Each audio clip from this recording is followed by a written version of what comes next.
Could we see possibly a preview of the state boys 5A championship game tonight? Good evening and welcome to COTV's continuing coverage of high school basketball.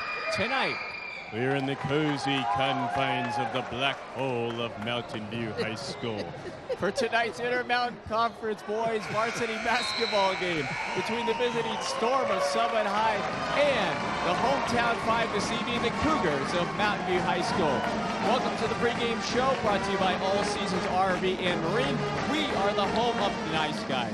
And no, I'm not John Facendo. I'm Mike Fisher along with Mike Paul and the entire COTV crew. Mike, an unprecedented night for the final game of the regular season in the IMC. You couldn't ask for a better game.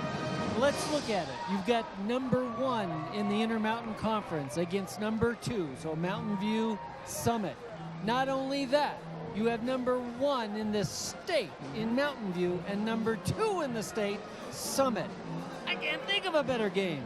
It's never been like this before. Take a look at your standings. They're brought to you by Capstone Certified Public Accounts, LLC. Mountain View is the number 1 seed from the IMC. They are 9-2.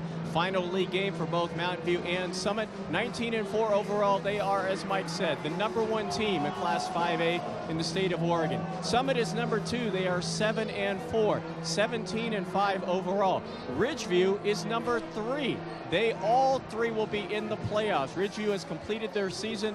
They're playing Hood River Valley tonight. They are 7-5. They have the number 3 berth from the IMC. They will travel to play either Sandy, LaSalle, or Putnam next Tuesday. Summit will host probably Hillsboro in a play-in game. But tonight, Summit has a lot to play for beyond holding on to that number 2 spot in the state. I can't get over this stat.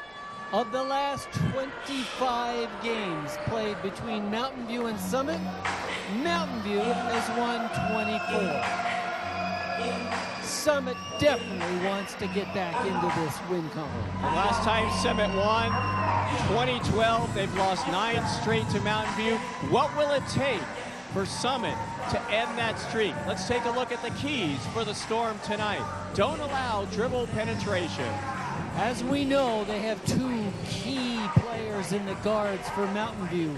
Those 2 can really handle the ball. They can dribble. They like to cut off the screens, and that's where they create most of their opportunities. That's why that's a key for Summit. They cannot let them do that. Davis, Holloway, Vince Haugen, 2 of the best guards in the state of Oregon. Number 2, avoid turnovers. Well, that goes almost without saying. If they can control themselves and control the ball and thus control their own turnovers, they have a much better chance in winning this ball game. That'll depend a lot on Jack Hurley. He is a point guard who's really stepped up big time in the Summit offense. And take a look at the third, contain their 3-point shooters.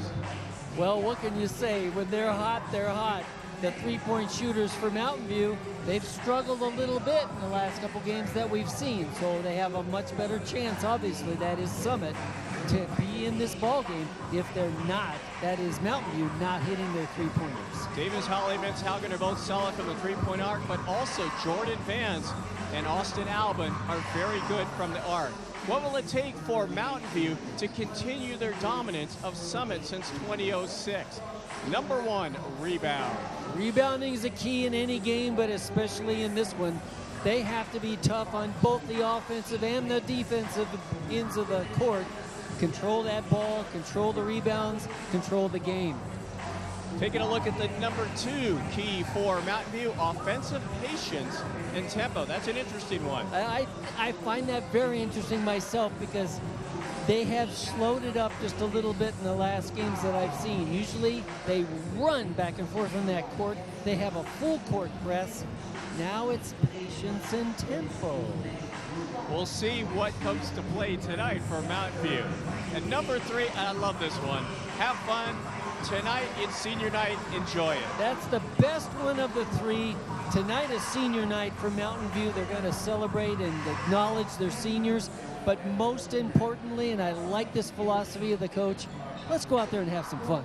Mountain View has already secured the #1 berth from the IMC. Do they have something to play for? Yes, they've had a lot of close games. You saw the one last week, an instant classic against Ridgeview. On Tuesday night, it took Mentz-Haugen 2 free throws with 2.7 seconds left in the game for Mountain View to beat crosstown rival Bend 67-65. They need some momentum heading into the postseason. Oh, definitely. 2 big key games. But guess what? You're playing 2 teams in the top. Well, Bend's now number 11. So they're playing tough opponents. And that's good for them to play those tough opponents going into the playoffs. When we come back, the Black Hole tonight, in a week or so, we're going to head down the Yellow Brick Road. Stay tuned. It's the pregame show brought to you by All Seasons RV and Marine. You are watching COTV Sports.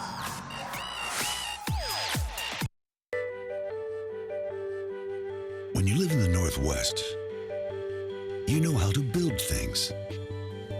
Businesses, homes, communities, a future. Because the Northwest isn't just a place, it's a direction. And the people who live here are always looking up and moving forward. Bank of the Cascades. What's next for you, and how can we help? It's been a long time coming. Finally, true recognition. At last, the Women of the Year Awards, sponsored by the Bend Chamber. Do you know a woman who strives to make our community better? A woman or a young lady that gives their time to volunteer and mentor others? Nominate them for the Women of the Year Awards. Nomination forms are at bendchamber.org. The awards will be presented on March 11th at the Tower Theater, so reserve your tickets now. Join us as we celebrate the achievements of women across Central Oregon. Submit your nominations today.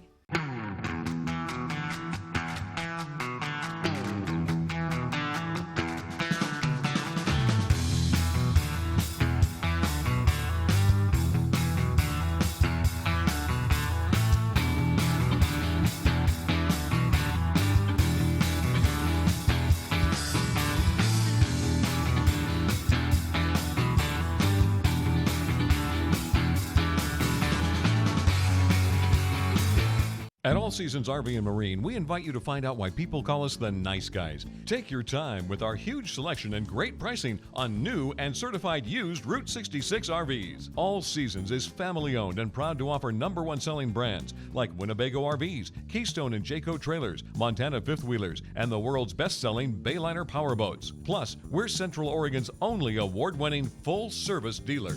All Seasons RV and Marine, we've got it all. We are in the Black Hole at Mountain View High School for tonight's Intermountain Conference season finale between the visiting Storm of Summit High and the Cougars of Mountain View. I'm Mike Fisher. Welcome back to the pregame show brought to you by All Seasons RV and Marine. We are the home of the nice guys. The Yellow Brick Road, an iconic American film, and it's coming right here to Mountain View High School. Ron McCracken, Ted Burton, they're the gentlemen that are going to help bring Oz to Cougarville here in just a week or so. Let's talk a little bit about that. How are things going so far with the production? Well, I'd like to say everything's going extremely well. We have a very large and talented group of kids, and Ted is doing a great job with a band, and I'm directing, by the way, and Ted is the musical director. And I don't really know what you said. I'm probably repeating some things because it is so loud in here. So let's talk about why the choice for The Wizard of Oz. It's an American icon. What prompted you to select this particular production to do? Well, you said it. It is an American icon. It's a classic. We think our community needs the classics more than ever. And we wanted to do something that had a family show, that had people attending, that could bring their kids, they could bring their grandparents, their aunts and uncles. I don't know if we can sneak a dog in, but we have a live Toto that opens up the show. Now talk about what is the difference between the stage production and the motion picture that people are familiar with. What will be different? Well, one of the things that's different is in the stage production, we can't take time out for commercials. Okay? The stage production, we can take time out for commercials. We have a live Toto that opens up the show. Now, talk about what is the difference between the stage production and the motion picture that people are familiar with. What will be different? Well, One of the things that's different is in the stage production, we can't take time out for commercials. Okay? And there's some things that they can do on that we can't do. Maybe the more professional sets. But this is going to be very close to what the movie was and what the stage production was. Well, I want to finish with that. I actually haven't seen the movie for many, many years, and I intentionally did not want to see it because I didn't want to just imitate the movie. We have a couple of students helping with choreography, as well as a professional choreographer we've hired. So I'm hoping between the three of them, we will come up with some original moves. Also directing and line delivery, it's probably going to be a little different at times, and at times it'll sound a lot like the movie. What has been your biggest challenge directing a production with so many moving parts? Well, I know my challenge has been getting the script in January and getting the music parts in January and trying to put on, I mean, these music parts aren't written for high school kids. They're written for professionals and Broadway, and that's been the biggest challenge, but our kids have come up to that level and doing a wonderful job. One huge challenge is how much time everything takes. This is my first musical, and I knew it would be a big undertaking, but I had no idea. I pictured this situation where I would just have to direct the actors, and then they would sing and dance, and everything else would just happen. I didn't really think about the elaborate set either ahead of time. There is just so much involved in this, and especially with so many kids in the cast. We've got 28 kids, plus we've got the band, and they tend to get noisy during rehearsals. And no matter how many times you tell them to be quiet, then the volume starts to pick up again. And it's like herding cats, you know? You think you've got them, and then you do a scene, and then you turn around, and you expect the next actors to be there, and they're gone. And then you got to send somebody off to fetch them. Not that I'm complaining, I'm having a great time. Yes, fairy tales and unicorns for Ron coming up a little bit later. So, what do you hope that people walk away with after they see this production? How do you hope they feel? I think if we pull off our show the way we think it's going to come off, they're going to be going home singing songs, whistling melodies, skipping, walking down the yellow brick road. Sometimes you have musical events and those songs don't stick in your head. These are melodies that the whole world should know forever. How about you, Ron? What do you hope they walk away with? A smile. I want parents to be proud and their family to be proud of their kids. They will be singing these songs too, because they're certainly in my head all day and all night now. And there's a lot of great music in this. I'd forgotten about that. I mean, everyone knows Somewhere Over the Rainbow, but there are many great songs in this. So finally, when will the show take place and what times? It opens next Thursday, 7:30. All evening shows are at 7:30. So there's Thursday, Friday, Saturday, and then the following Thursday, Friday, Saturday. So it opens on the 5th, closes on the 14th. And on the 14th, we have two shows. There's a 2 o'clock matinee as well as a 7:30 evening show. And that'll all take place right here at Mountain View High School. Head down the yellow brick road. We're going to head into the black hole in just a few moments. We're getting closer to tip-off. It's the pregame show brought to you by All Seasons RV and Marine. You're watching COTV Sports.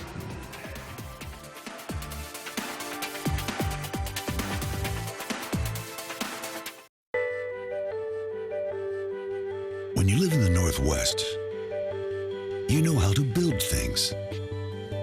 Businesses, homes, communities, a future. Because the Northwest isn't just a place, it's a direction. And the people who live here are always looking up and moving forward. Bank of the Cascades. What's next for you, and how can we help? Winter in the high desert is one of our favorite times of year. There's so much to do, so much to see, and so many people to meet. And My Window is here to give you a unique perspective of our area. Join us to get the story behind the story of the people who call winters your home. Because it might be time for some people to hibernate, but not Central Oregonians. It's your window. It's our window. It's My Window, weekday evenings at 6 on ABC, 7 on CBS, and at mywindowco.com. My family of 4 would like to switch to your best plan ever. You know you don't actually need 4 people to get our best plan pricing. Oh. You can connect anywhere between 2 and 6 devices. We'll just take the 2 lines then for a phone and a tablet. Switch to our best plan pricing and get our new $100 trade-in guarantee. U.S. Cellular. Your local authorized U.S. Cellular agent with 5 locations to serve you in Bend, Redmond Madras, Prineville, and Burns. We'll help you get the best deal on a network you'll love.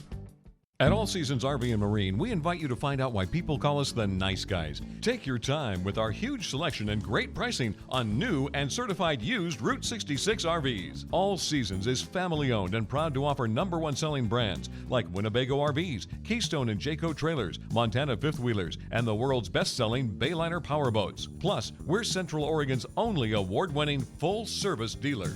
All Seasons RV and Marine, we've got it all.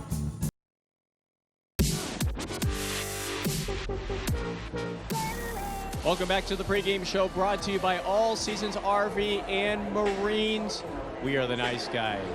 Mike Fisher with you on a night that culminates one of the most memorable seasons ever in Intermountain Conference basketball history. 3 teams in the top 5 in the state of Oregon.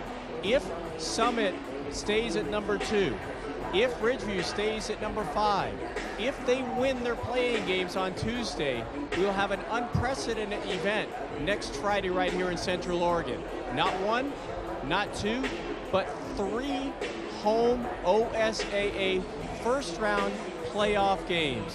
Unbelievable. Even in the last week for Mountain View, Ridgeview game, Mendonzona hits a 3-pointer at the buzzer.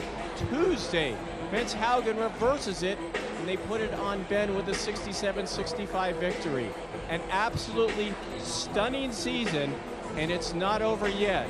Will it culminate in possibly, for the first time ever, 2 IMC teams squaring off for the 5A state championship? You never know.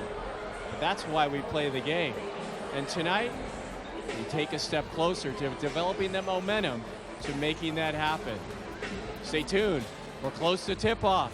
It's COTV Sports.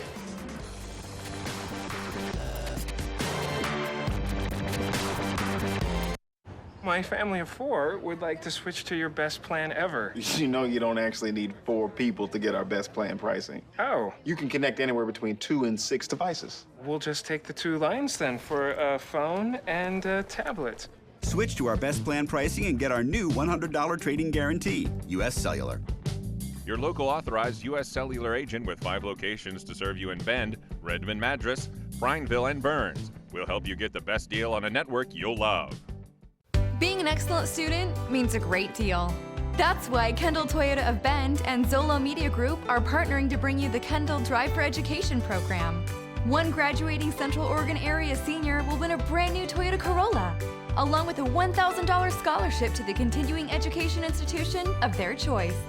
Plus, Kendall will also provide 9 additional $1,000 scholarships as runner-up awards. For details and your chance to win, visit kendallgivesback.com today. When you live in the Northwest, you know how to build things. Businesses, homes, communities, a future. Because the Northwest isn't just a place, it's a direction. And the people who live here are always looking up and moving forward. Bank of the Cascades. What's next for you, and how can we help? Small business owners have questions. Capstone CPAs has answers. How much and when should I buy equipment for my business? Tax laws change annually based on depreciation rules. You should seek tax advice. I always say buy equipment that gives you return on investment first. You should have a CPA that has the expertise in the right business setup and proper tax planning. Capstone CPAs. Call us and let's review your business plan, where you're at and where you want to go. Capstone CPAs.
Good evening and welcome to the black hole of Mountain View High School for tonight's boys varsity basketball game, the season finale for both teams. Storm of Summit High taking on the Cougars of Mountain View. Mike Fisher, Mike Paul, the entire COTV crew, a packed house here for the season finale. Senior night for Mountain View. It doesn't get much better than what we have here tonight, Mike. Packed is not the word I was going to use. You have to get a shoehorn out to get even in the door in this gymnasium. It is fantastic. Let's take a look at your starting lineups. First for the visitors, the Storm of Summit High. They're coached by John Frazier in his 4th year. Starting lineup is brought to you by locally owned U.S. Cellular in Redmond and Bend, next to Walmart. A young team, Mike, only one senior who's been hot the last couple of games. Yes, he Max has. Mikulski. Jack Hurley has stepped up big time when Kyle Cornett went down with an injury. And tonight, they're starting Sean Kent. He's been a contributing role player for most of the season for them. I like to see that because he's really done well, especially in the second half of the season. He's showing a lot of promise, and his efforts are well-deserved to get a start here. Another key player will be Cam McCormick. He had 12 points in a previous meeting against Mountain View. They're going to need him to help step up. Could be a real battle between him and Kurzanowski and Brian Cinto of Mountain View. Yes, it'll be an interesting, see how they match up and see who lines up with who as far as the starting 5. Let's take a look at the Mountain View starting lineup, brought to you by locally owned U.S. Cellular in Redmond and Bend, next to Walmart. Arguably the best guard tandem in the state in Class 5A. Davis Holly, Mens Haugen. Haugen had 26 points against Summit in the first meeting that they had, 6 in the last meeting. Be interesting to see how he plays out in this particular game. Yes. Jordan Vance, Austin Albin, both solid from the three-point line. And the guy who makes things happen inside for Mountain View, Jaime Kurzanowski. It's an awesome lineup, and if any one of these kids gets hot, and if more than one gets hot, just look out, State of Oregon, because Mountain View is out to win this year the title for 5A.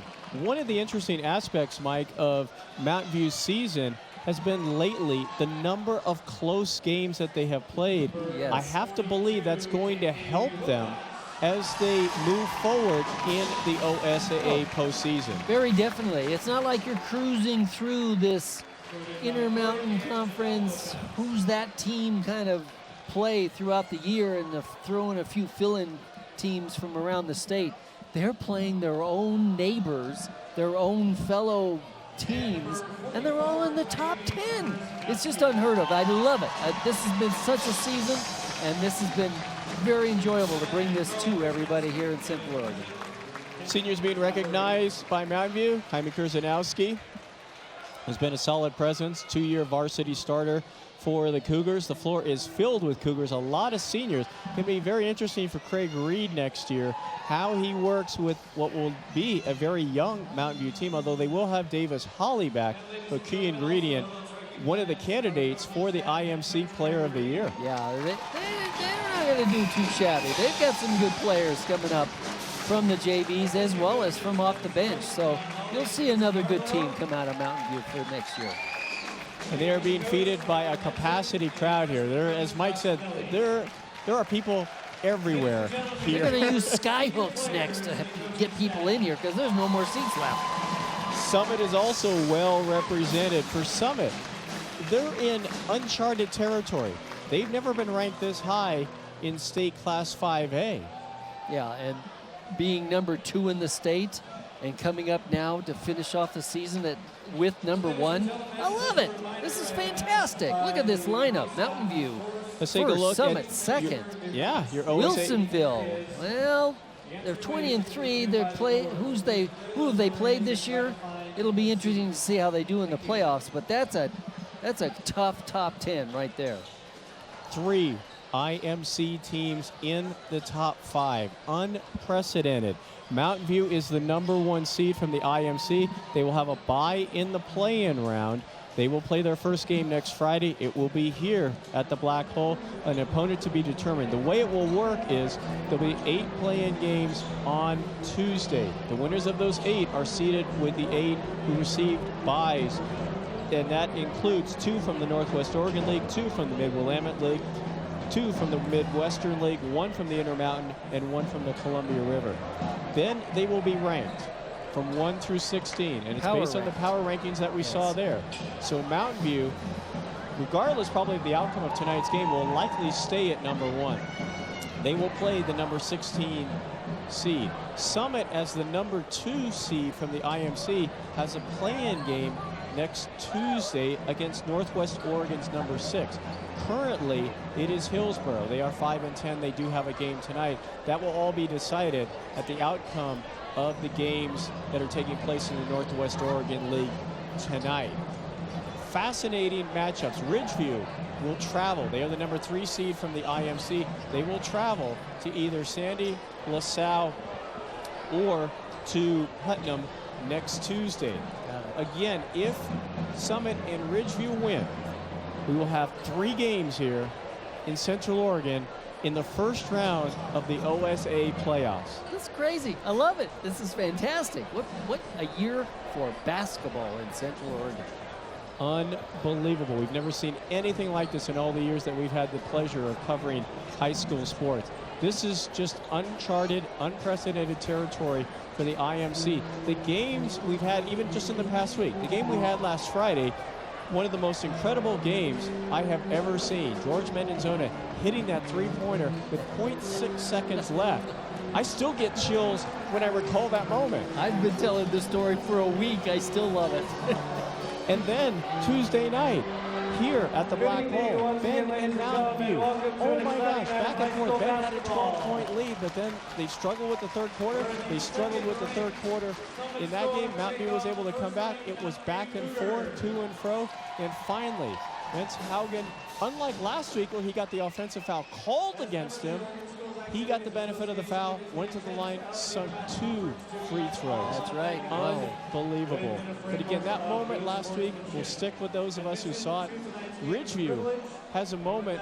All right, now they won the football championship in 2014, Class 4A.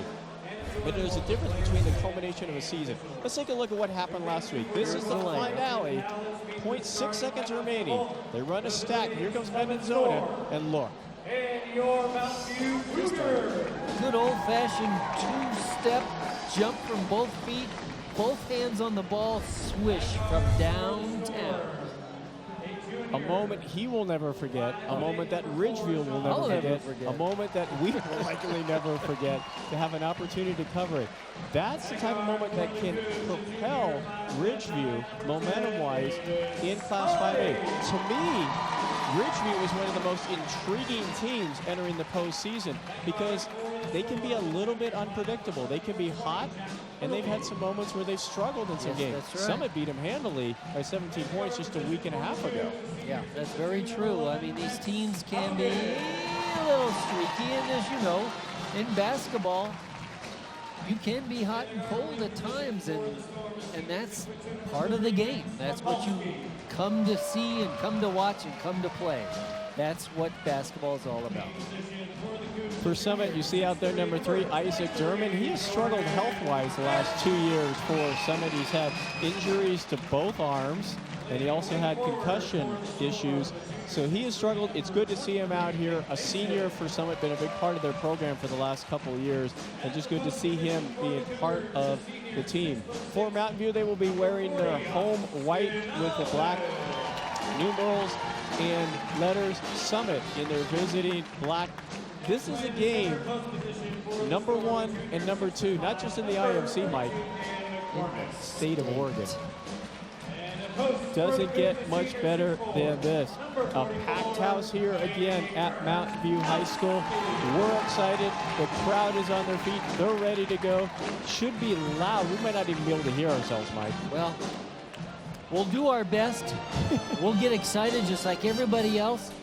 All I can say is part of advice, line your treats, line your refreshments. Everything's lined up because you're not going to want to leave the TV set.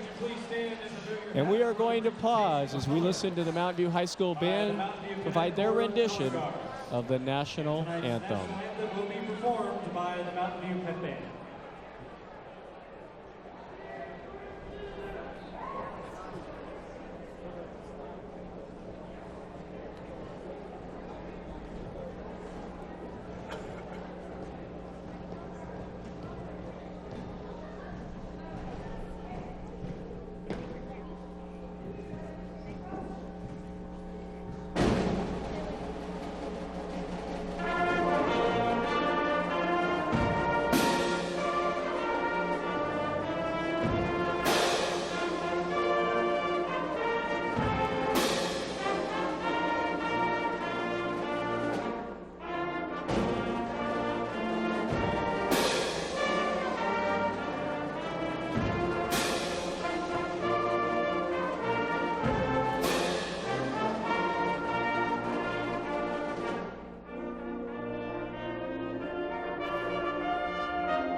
Fine rendition of the national anthem offered by the Mountain View High School Pep Band. We're almost ready to get underway. Now, these two teams, Mike, have met earlier in the season. First game, 67-60 in favor of Mountain View.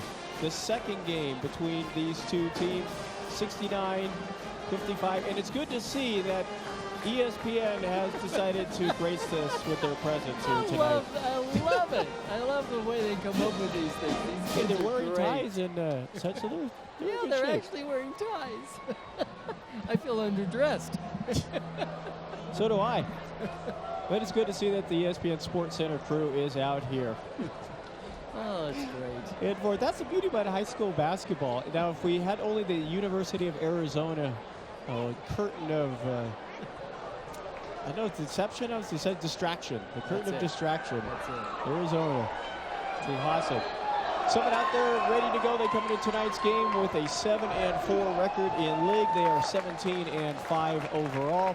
Mountain View comes into tonight's game with a 9-2 record, 19-4 overall. This tip-off is brought to you by locally by Togo's. Check out their great sandwiches on Highway 97 at the Cascade Village Shopping Center or Tuscan Center on Highway 20. And we are ready to go here on senior night. The number 1, number 2 team in the state. And Summit wins a tip-off. Hurley with the ball. Over to Mikulski. He hit 4 threes the last game. That one is short, but the rebound is grabbed by Holly. Mikulski, they need to get him early touches. He likes to get the ball early and get shots and get into a rhythm. Kurzanowski and McCormick battling already at the top of the key. All but underneath the Kurzanowski. Lays it up, can't get it to go. Tip once, tip twice. Kent can't get it. Holly picked up the loose ball. Jumper left corner, no good. And the rebound is picked off by Hurley. Over to Mikulski. Mikulski had 32 points a couple of games ago. Inside to Mason. The ball is driven to the hoop, and we got a whistle in the first foul of the game. That's going to be called against Kurzanowski. He fouled out against Ben on Tuesday night. First personal, first team foul. Heading to the line is shooting 2 for the Storm, Nick Mason. Well, he didn't do much to get that foul, did he? He just got a little body in the way, and that was about it. Sometimes that's all that it takes. Kurzanowski, again, has to be careful. He has a tendency to draw some fouls, and he fouled out Tuesday night against Ben and drew 4 early in the fourth quarter. Mason converts both of the free throws, so Summit draws first blood here. Just underway here at the black hole at Mountain View. Kurzanowski gets a screen. Haugen goes in, kick out, and it's stolen, picked off by Kent. Kent gonna go one-on-one, little spin move. Nice dish. pass! Oh, McCormick can't good get it to go, try. but Mason with the board. He's cut off there. Nice play by Vance over in the corner. Hurley thought about it, elects not to take it. Drives and is cut off by Kurzanowski. Kenzel swinging on the perimeter. Mikulski looking to get the shot off. Dump it inside to McCormick. He loses the handle on it. Now he'll kick it back out. Early on the drive, gets inside, off the glass, and tipped by McCormick, but it's not going to count. We got a foul preceding the tip. On the drive, attempting the shot. That's the call. Austin Albin incurs the foul. That is his first personal, second team foul. On the line shooting 2 for the Storm. Jack Hurley, and he can't get the first one to go. 6:46 remaining here in the opening quarter. That was rather clean. He missed him with the body. He's been playing with an injured hand most of the season. Heard it in the previous first Mountain View game. They went to Holly underneath. He puts it up, and he Stephen Curry. And Holly gets his first basket. 3-2. Mikulski left corner short. He's off. He's missed his first 2 attempts at threes. Mountain View looking to take their first lead of the match. Albin, short jumper, it's up and in. Mountain View with a couple of field goals now to take a 4-3 lead. Mikulski, Kent drives on the inside, almost travels. Mikulski thought about it. He's already missed 2, but Kent will take it. Off high rebound, McCormick tries to tip, but Kurzanowski's able to grab it. Over to Vance. And they're going to call Mikulski for the foul, and he can't believe it. He's going to go over and talk to Coach John Frazier. Going to call a blocking foul on Mikulski. That is his first personal. Jordan Vance will head to the line.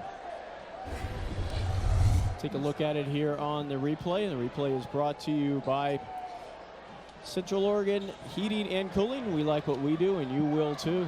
Jordan Vance at the line for the Cougars, shooting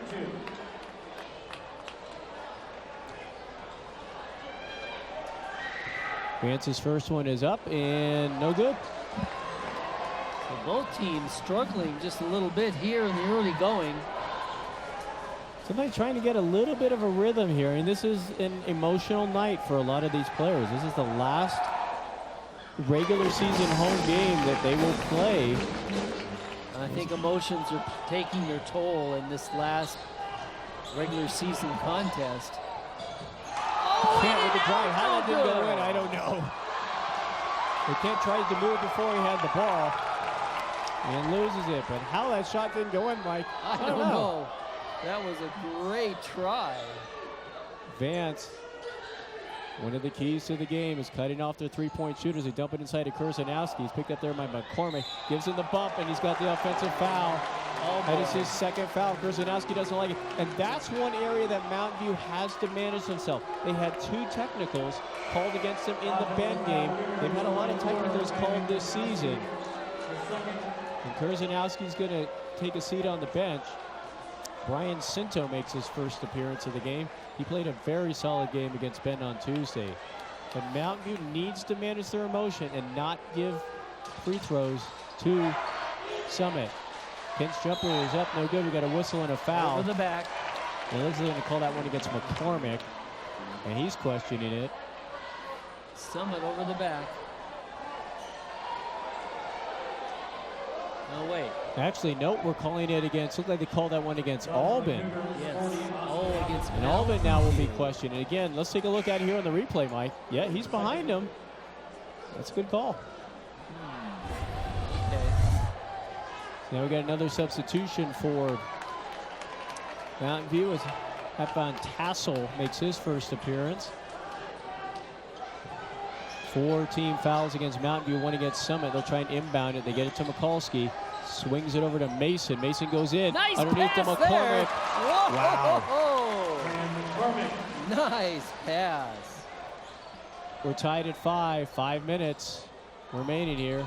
Holly on the drive, loops it up over McCormick. He's been watching Stephen Curry. Mikulski on the drive, gets inside the paint, kick out, jumper. There Good. it is. There it is. Hurley now with 3 in the game.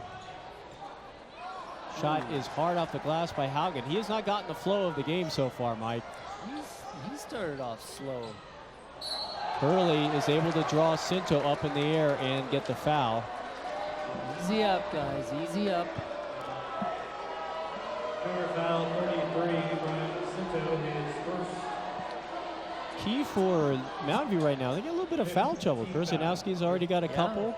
Cinto picks up his first. Hurley will attempt 2. Can't get it go. Seems to be a lid on that basket. Take a look at it again here.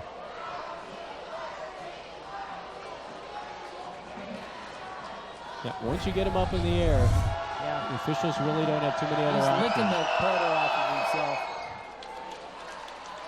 Converts a second of 2 free throws. Hurley now 2 of 4 from the line. Summit with a 1-point lead. 4:25 remaining here. First quarter. Holly gets the screen from Cinto. Lays it up too hard off the glass, but he's able to draw the foul. Boy, is he quick, isn't he? Go down that lane. He's quick. I don't care if the guy's 6'6" over him. He's gonna go for it. He's been a machine all season from the foul line. Last game that we saw, he missed 2 free throws. Right when you said that. Do you think I jinxed him, Mike? Maybe. He had made 85 out of 88 free throws. Six day. Yeah.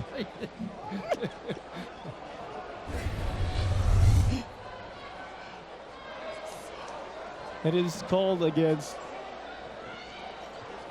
Cam Baker as first personal foul.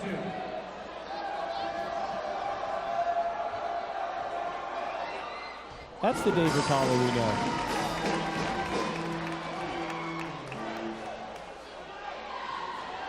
We're tied at 8 here. Holly back for another season. The AMC's not necessarily looking forward to that, as he has been dynamite.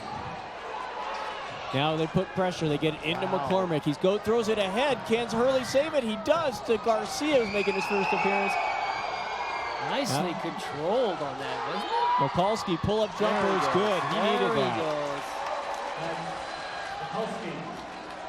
Mikulski has been hot. He now holds the Summit season record for 3-point shots. Cinto on a drive, throws it up off the glass, draws the foul. That's one of Cinto's favorite plays. He gets the ball at the left top of the key, and he'll drive down with those long loping strides and get inside. And he gets some heights on it too, so he can shoot over, plus a little arc on the ball. Yeah, he's got a good chance. Foul is against Cam Baker. That is his second personal and third team foul for the Storm. Just came off the bench. Cinto misses the first of 2. He knew when he let it go. It's always frustrating. You want to say, can I have that back, please? Yeah, exactly. Not quite like a yo-yo.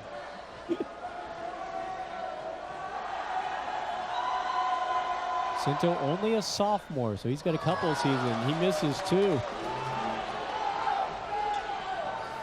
Summit holding a 1-point lead. Garcia.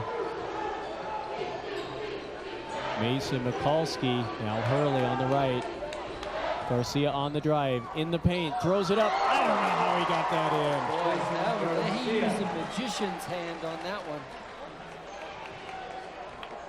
Summit with their biggest advantage of the game. 12-9. 3:25 remaining. Vance thought about it. Free throw line jumper. Good. Vance with 3 on the game. Garcia looking for Baker inside. He's picked up by Cinto. Mikulski long 3 short again. Haugen with the long rebound. 2-on-1. Goes against Mikulski. And he draws the offensive foul. Goes Mikulski.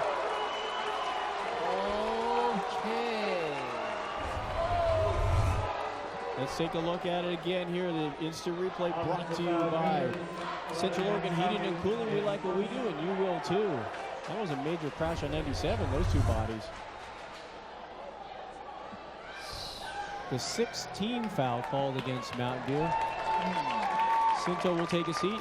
Dantley Wilcox makes his first appearance for Mountain View. Cam McCormick returns for Summit. Mason, the full court press. They get over to McCormick. Now they like the cutter, and they do. They get it to Garcia. Working against Holly. Over to Mason on the right-hand side. Mikulski sets a screen for Garcia. And not able to get it to. Now Mikulski's got some Nice space. pass. And a whistle and a foul. That, more critically for Mountain View, that is their 17th foul. He was not taking anything for granted that one. He grabbed his arm, tied him up behind his back. Couldn't even get the ball off. Holly's first personal foul, but more critically for the Cougars, they have 17 fouls. McCormick's first one is up and good. McCormick, highly desired as a football player. Looking at him as a tight end or those hybrid linebacker defensive end. Wasn't he just entertained by U of O just last week? Oh. He gets 1 out of 2. Summit with the rebound though. Summit retains possession here. Mikulski working against Christian Van Sice, making his first appearance. Lays up, draws the foul. Summit doing a very good job. Yes, they're drawing the fouls, driving the lanes. They're playing smart basketball here. Although we're not setting the world on fire as far as points scored, they're still in the lead, and not with that free throw. Let's take a look at it again. Mikulski doing a great job on the drive. They called that one against Wilcox for the block. But Summit struggling a bit from the foul line right now. Mikulski hits 1 of 2. Summit 6 of 10 from the foul line so far. And Tassel, Vance, open. High rebound, McCormick Nice reaches rebound. above everybody. 6'5", and he can jump. Isaac Derman making his first appearance of the game. Garcia on the drive, and he loses it. Holly picks up the loose ball. He's got Van Sice ahead, but it's tipped by Derman. Out of bounds. And Derman and Van Sice, they played against each other through Cobo, through Mountain View, through Summit. They know each other well. Oh, yeah. Good sportsmanship, helping them up off the deck. See the pass ahead. Derman like a defensive back taking position. Van Sice, another one of Mountain View's seniors. Vance working against Mikulski, cuts him off. He wanted to go. That's a good defensive play. Ooh, not even close. See what they're going to call that one. Yep. Garcia was helping. I love it when the players all help. Yeah, yeah.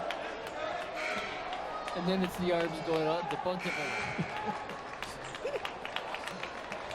How good returns for Mountain View. You need just a little rest, a little talking to. You can get back into his game. This can be a turnaround for Mountain View. Will Johnson makes his first appearance. Press applied by Mountain View. Get over to Garcia. Now Mason. Notice Summit, when they want to break that press, they don't dribble much. They don't give it to a dribbler like many teams do. They space their players out and they just pass them. Mikulski can't get it to go. McCormick battling for the rebound, but Van Sice is able to pick up the loose ball. Going into the paint. Haugen gets it off the glass. You can't hold a good player down for too long. Haugen with his first basket in the game. Garcia on the right-hand side swings it over to Mason, top of the key. Under 1 minute remaining. Mikulski's over 3 from there. They loop it into McCormick, left hand. Ooh, nice. Using the opposite hand. Good for him. McCormick now with 5 in the game. Shot is up, no good. Tip by Mason. And a hustle play to retrieve it to get it to Garcia. Derman over to Mason. Now Mikulski in the corner. Mason goes on the drive, gets position, throws it up, no good. McCormick tips twice and finally gets his own rebound. Now over to Mason, and we got an offensive foul. Dropped the elbow. Yeah. That's right. Got the elbow. Scramble coming. Offensive foul against the Storm, 23. Nick Mason is first. It's kind of like, okay, get out of my way. I need to shoot the ball. Got caught. 26.9 seconds remaining. Summit with a 16-13 lead. No pressure applied by the Storm. Look across, must be Pendleton night for the cheerleader. Yeah, nice theme. So the Beach Boys' original name, the Pendletons, because they like Pendleton shirts. Holly on the drive, throws it up. Something John Frazier had talked about. They needed to stop Holly. So far, he's got 8 of Mountain View's 15 points. 3 seconds remaining. Mason goes inside. They need to get a shot up quickly, and they don't. Everything we thought it would be between the number 1 and number 2 teams in the state of Oregon Class 5A. 16-15 in favor of the Storm. Stay tuned. You're watching COTV Sports.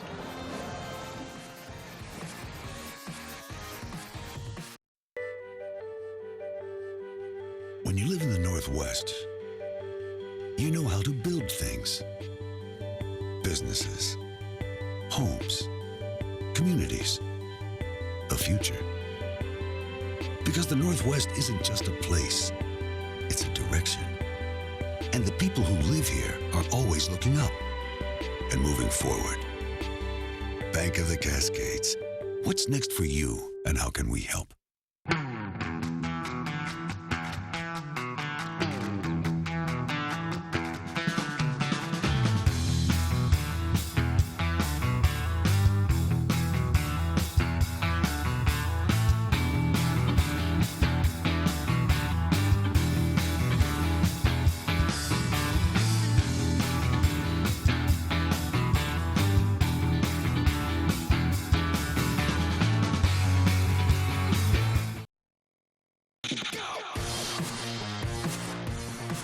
Number 1 meets number 2 in the black hole here at Mountain View High School. Mike Fisher, Mike Paul, the entire COTV crew here. A packed gymnasium. There are Summit fans everywhere. There are Mountain View fans everywhere. This is a game that they've been anticipating all season long. Number 1 versus number 2, not only in the IMC, Class 5A state of Oregon. Mountain View will inbound to open the second quarter in front of their own cheer section.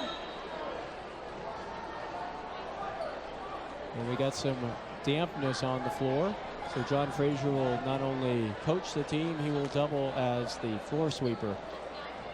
Multitasking. Important. Isn't like the assistant coach for Mountain View saying, this is where you wipe it over here. Say, here's the towel, you do it. Sheesh, I'm the head coach. What are you doing to me? They're supposed to get a break. Kruzadowski back in. He has 2 fouls. Craig would have to be careful with him. Interesting screening and cutting patterns inside shown by Mountain View here. A little different than we've seen before. Yeah, they're playing out and in. Yeah, they definitely saw a little bit different offense. Maybe to get something for the opponents in the 5A playoffs to think about. And they appear to be, they're very patient right now, something that Craig Reed cited as one of the keys. Now they throw up the 3. That's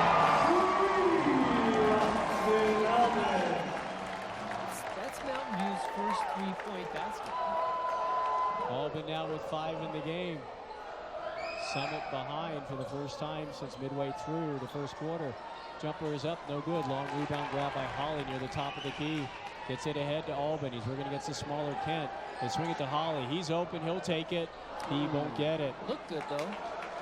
Yeah, usually when he's open like that, but Hurley over to Mason. Goes inside. Whistle. Offensive foul. Both officials are signaling that one. We had a little pantomime act going there. The men in stripes. Replay is brought to you by Central Oregon Heating and Cooling. We like what we do, and you will too. There's a pile up in the key. Super Bowl halftime has nothing on these guys. 18-16 in favor of the Cougars. Haugen with the ball. Swings it out to Albin. That's one of his favorite spots to try the 3. Reaching. That's not an advisable play by Summit. Summit foul 23. Nick Mason is third. That's critically for Nick Mason, his 3rd personal foul, and that's just not the type of foul you like to see as a coach. And he's a smaller player in defense. He's trying to reach over a taller player. It's not Holly. gonna happen. 2 points. Holly now with 10 in the game. He leads all scores. Cam Baker returns for Summit. Watch out if those guards start lighting him up. Nice pass underneath. What a block! Oh, he says with the body. And that's something that Jordan Vance has to manage. He got a technical the other night. He has to be careful. Look at it here. Watch. Cougar foul 23, Jordan Vance. He goes straight up. Jack Hurley shoots 2 shots. Hurley playing with a bandage on his left hand. He dislocated his thumb in the first Mountain View game. They put it back in position. He came out and played the rest of the game and has continued to play the season with it. He's been game player. Yeah. And he converts both of his free throws, so Summit finally gets on the board here in the second quarter. Trailing now by 2. Augen almost has it stripped. Hurley with the hustle play. They rule out of bounds. Who are they going to give it to? There you go. Good hustle play on both sides. Almost a clean steal by Summit. So Holly will inbound in front of the scorers table. You got 2 tables of activity here at Mountain View. Summit now going with 2 tall timbers underneath at the post positions. That's the Twin Towers. Albin, he likes it from there. He's got it. And yes, he does. It's 2 for 2 from that spot. He now has 8 points in the game, 2 threes in this quarter. Inside to McCormick. He's open, lays it up off the glass and in. Oh, yeah. That's a great shot. McCormick now with 7. Augen release to Kurzanowski. Great read by Augen as a double. And he found Kurzanowski. His first basket. 3 points. That's Mikulski. It's only their second that they made here in the first half. And a big basket for Mikulski. He has 63 pointers entering tonight's game. That is a school season record for the Storm. And if he gets in a rhythm, he can fly. Oh, yeah.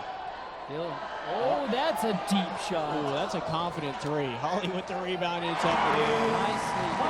Nice. That was NBA territory. Yeah, that was way out there. And Mikulski's feeling it, but he doesn't get that one. The rebound is grabbed by Vance. Mikulski 1 for 5 from the arc. Augen inside, lays it up and in. Oh, yeah. He's starting to take some control of this game. And John Frazier wants a timeout. He better. This timeout is brought to you locally by Central Oregon Heating and Cooling. We like what we do, and you will too. Mountain View taking some momentum here, Mike, in the second quarter. And you look, it's been their key season long. The threes from Albin, the penetration by Holly, the penetration by Augen. Exactly right. When those players click, Mountain View clicks. And they get a whole team effort going in there, and they can start cutting off some of those screens and set plays. They do have to get ready. This is not just a piece of cake game. They have to come up hard to get ready for these playoffs that are coming up. Yeah, because one of the tricky parts for Mountain View is you get used to playing 2 games a week. You get used to the Tuesday and the Friday sequence. And now all of a sudden next week, they will play 1 game. They won't play on Tuesday. Right. So a week off, they might lose a little bit of that rhythm that you get used to during the regular season. It'll be fun to see. Healthy. They're all healthy. Nobody's injured. They might be coming off a few strains and etc. But that could prove to be a difference. Shot there of some of the Storm fans in attendance here. Crosstown rivals. Biggest lead for Mountain View in the game at 6, 4:40 remaining here in the second quarter. Hurley working across the 10-second line over to Kent. Battling inside is McCormick with Cinto, who's returned for the Cougars. Mikulski. Baker working on the perimeter. He's not likely to take a 3 from there. Uh-oh. Miscommunication. Kent's going to go after it. And that's actually a smart play by Kent.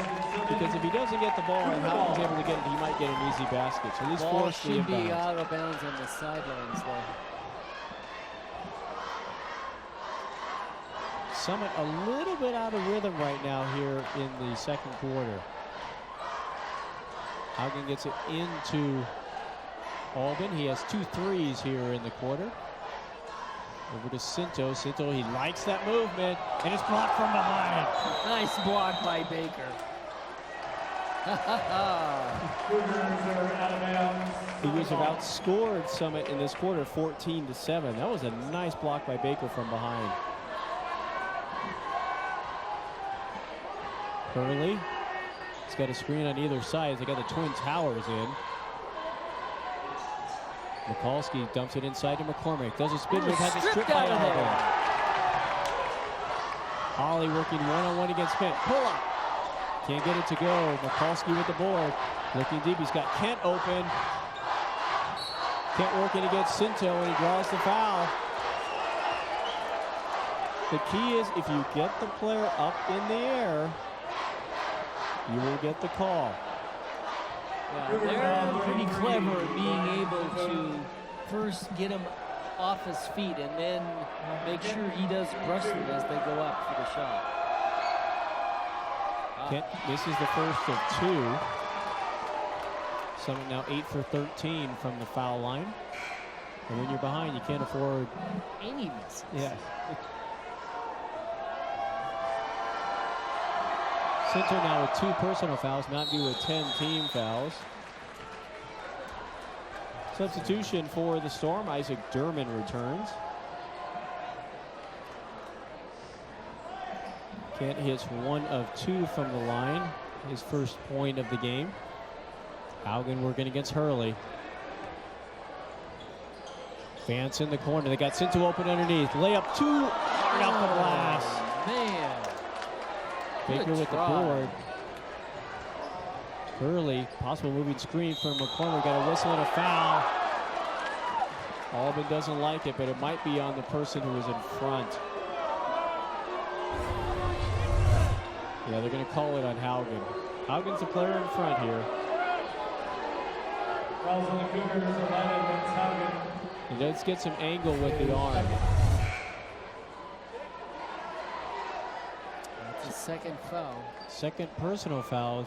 Mountain View with in excess of 10 team fouls. Not something you would like to see because it creates 2 free throw opportunities for Summit. And Hurley gets a friendly visitor's roll on the first one and in.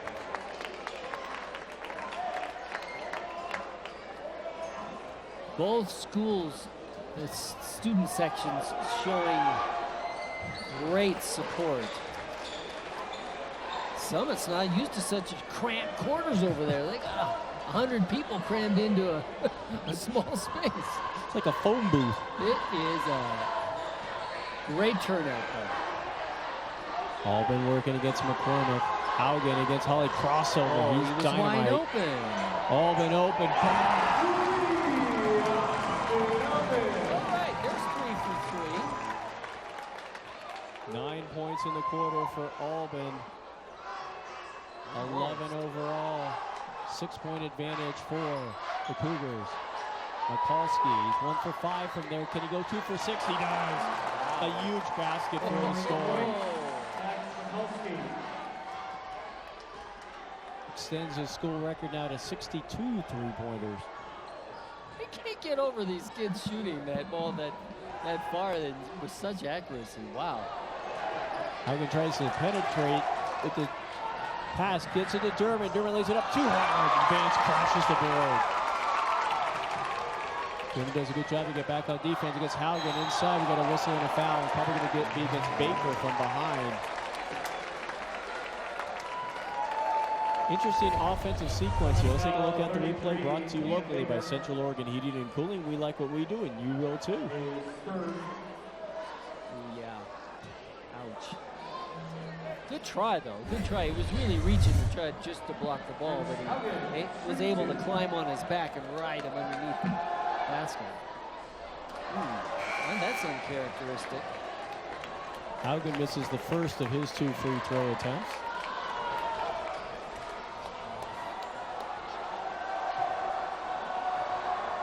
Will Johnson returns for the Cougars. He gets the second of 2. Both teams just showing a little bit of a pressure that they must be under. I mean, come on, let's face it. There's these kids playing for top spot in the state. This is not just Intermountain Conference games they're playing.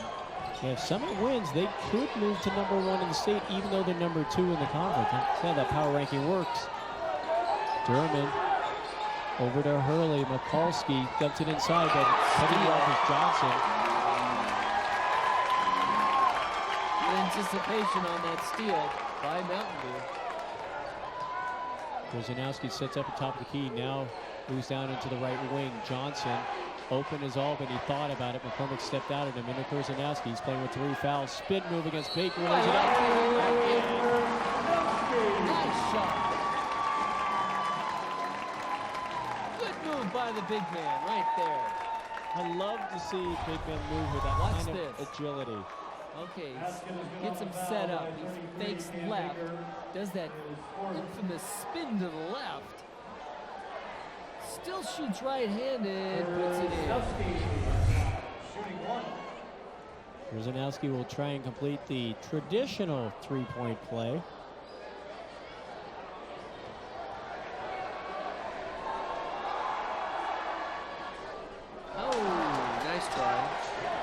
Can't get it to go. He has 3 points in the quarter, 3 in the game. 1:24 remaining. We've got a whistle and a foul on the inside.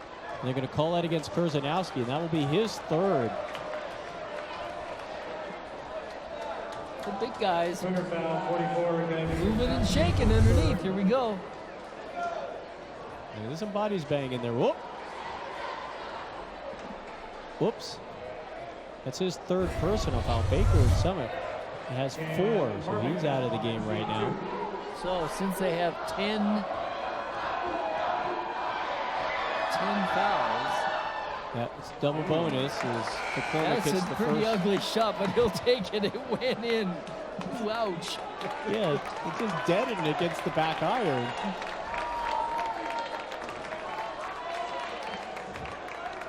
It's an uncharacteristic thud. McCormick can't get the second of 2. Tip, and it's back in McCormick's hands. Early with the drive. Now the kick out to Mikulski. He'll save it before it goes across the half-court line. Durman looking to get it inside. Oh, look at that! We got a whistle and a foul. And a 2-shot foul. We're spending a lot of time to parade to the foul line here tonight. Cougar foul number 12, Christian Van Sice.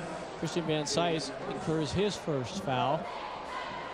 Way beyond the 10 team fouls here in the quarter. Hurley hits his 5th free throw here in the quarter. Closes Summit within 4. Substitution for the Storm.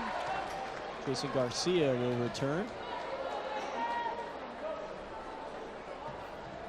35-32, 106 remaining here. Summit with 18 fouls, so their next will create a 1-on-1 opportunity for Mountain View. Holly would bring her across the 10-second line. Picked up by Garcia, swinging over to Van Sice. Rotating in is Johnson, but they can't get the ball to him. Cinto, he likes to go to his right. McCormick knows that. Holly open. Can't get it to go. He's 0 for 2 from the arc. Mikulski with the board. Durman, 3-year varsity player for the Storm. Ryan Dotson. The clock. They're going to hold off, I think. Yeah, looks like they're going to rotate, roll around. Little, you might see a little Harlem Globetrotters weave here. Garcia, Ryan Dotson making his first appearance. Durman, 20 seconds remaining. See if they set up for Mikulski for a 3. Dotson, Garcia, Durman, 11 seconds remaining. Mikulski See if he goes one-on-one. They're setting up a screen for him from McCormick. Mikulski looking for the three. Tries to force it inside to McCormick, but probably an ill-advised pass. That one had mustard on it. It looked like Colin Kaepernick trying to hit a guy over the middle. Jordan Vance returns for the Cougars. 2.9 seconds remaining. They've got the full length of the court to traverse. Holly will inbound. Johnson moves to the left now. They throw it long. It's tipped by Mikulski. Dermott picks it up, puts it up. It's got a chance. No. At the end of the first half, Cougars 35-32 in favor of Mountain View. Stay tuned. Halftime coming up. You're watching COTV Sports.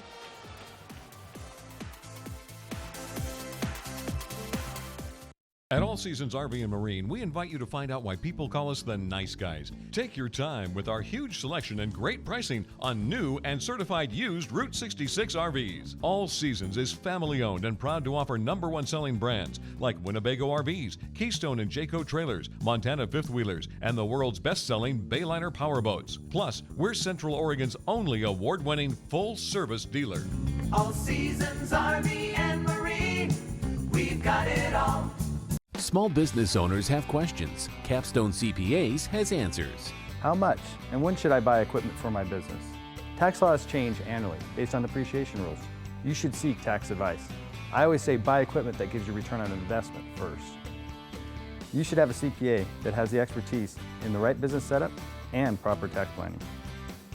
Capstone CPAs. Call us and let's review your business plan, where you're at and where you want to go. Capstone CPAs.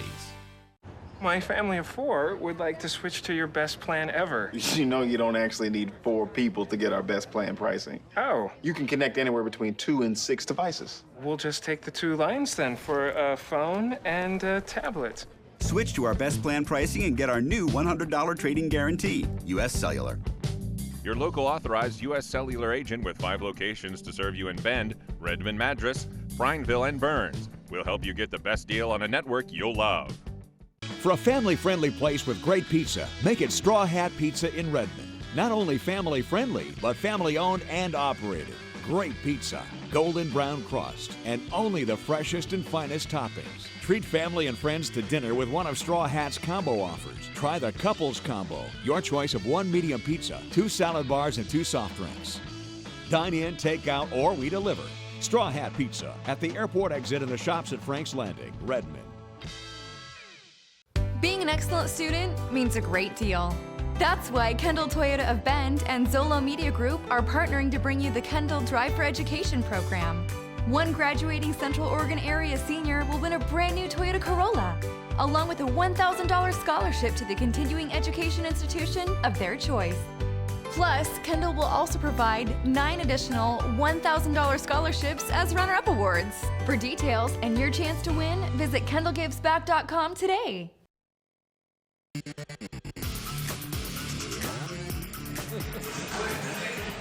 They're dancing in the black hole right here at Mountain View High School. The #1, #2 teams in the state in Class 5A combating here tonight. 35-32 in favor of Mountain View. Everything we could have expected in a somewhat foul-filled first half. Uncharacteristic, and I don't know if it's the pressure, I don't know what really contributes to that. The referees are doing a great job, but the kids are fouling more than usual. Leading scorer for Mountain View is Davis Holly. He has 12 points, a candidate for Player of the Year here in the IMC. Big-time player. Yeah, he can put them up, and when he gets hot, really look out. Really look out, but the kid is doing well. Now, speaking of hot, we've had an unusually warm winter. Mountain biking season, well, it's basically in full swing. Mackenzie Wilson has the report. All fall, we look forward to being able to hit up Mount Bachelor. But Mother Nature has had some other plans for us powder hounds this year. The warmest I've seen in a long time. I've been here for 18 years and I've never seen anything like this. So hopefully we'll get some March storms in April like we did last year, and we'll all get our powder fix that we need before summer really hits. Lev Stryker owns Cogwild Bike Tours, so he, of all people, should be stoked to see the warmer weather. I mean, he's even booked some tours already. We're all dual sport, right? We have our winter sport and summer sport, and right now, I guess everyone's turning back to their summer sport until we get some more good snow. Off and on, the weather this winter has been so warm that Phil's trail, usually covered in snow this time of year, is ready to ride. Last time I was out here, I rode all the way up to the bottom of Lower Whoops. Mountain biking right now is great. All the low trails, which by low I mean below 5,000 feet, people are riding up to the helicopter pad and riding whoops, and that's all the trails from there down are in amazing shape. Alyssa Cohen made a last-minute decision to come out for a ride after work, and she was pleasantly surprised. And this in the summer is so hopping. You don't even touch this if you're a local. You know, the visitors and tourists are all about this area, so we access from different points, being more locals and stuff. So this is really nice to have just some quiet time, peacefulness on the trails. You're not worried about running into folks too much. But on the weekends, that's a different story. The weekends are almost as busy as it is in the summertime, though. And there's still a lot of people out. As long as you come midweek, though, it's not too bad.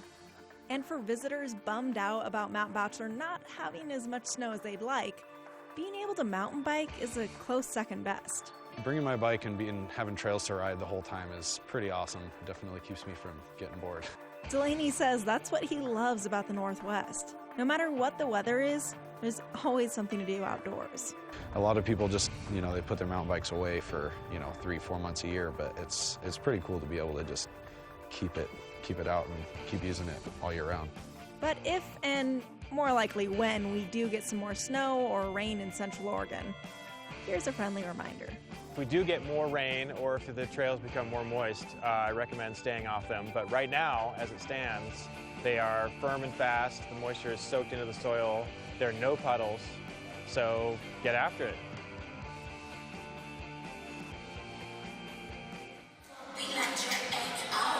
Mountain View dancers are on the court. It's hot here in Central Oregon, and basketball is hot. I've never seen trails like that in January and February. That's wild. That is wild. It's really uncharacteristic.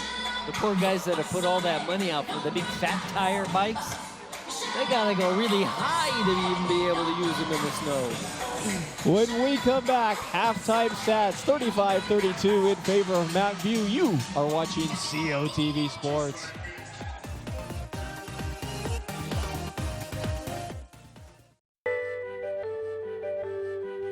When you live in the Northwest, you know how to build things.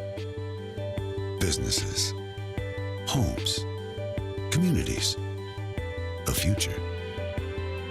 Because the Northwest isn't just a place, it's a direction. And the people who live here are always looking up and moving forward. Bank of the Cascades. What's next for you, and how can we help? Central Oregon Heating and Cooling. We like what we do, and you will too. When the air inside's not working the way you like, our expert team will get it working just right. Central Oregon Heating and Cooling. We like what we do, and you will too. Now they're throwing, I don't think those are rocks. It's not Halloween, Charlie Brown. But they're celebrating here at senior night at Mountain View High School, the season finale for both Summit and Mountain View. Cougars with a 3-point lead, and let's take a look at your high school halftime stats. They're brought to you locally by Capstone Certified Public Accountants with offices in Bend and Sisters, keeping your life in balance. Look at the stats, 32-35 at halftime. Field goals, now there's what's interesting. The field goals made for Mountain View, 11. Only 4 for Summit, but look at the free throws. So 3 points, they both made the same amount, nothing outrageous there, but the free throws tells the tape on the one side, the green side of the ledger, whereas the 2-point shots for the red side of the ledger for Mountain View. Intriguing halftime statistics. Second half action coming up. Number 1 versus number 2. You're watching COTV Sports.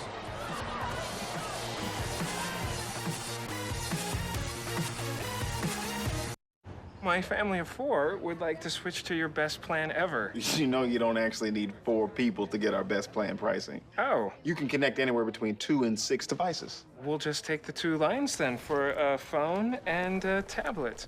Switch to our best plan pricing and get our new $100 trading guarantee. U.S. Cellular. Your local authorized U.S. Cellular agent with 5 locations to serve you in Bend, Redmond Madras, Brineville, and Burns. We'll help you get the best deal on a network you'll love.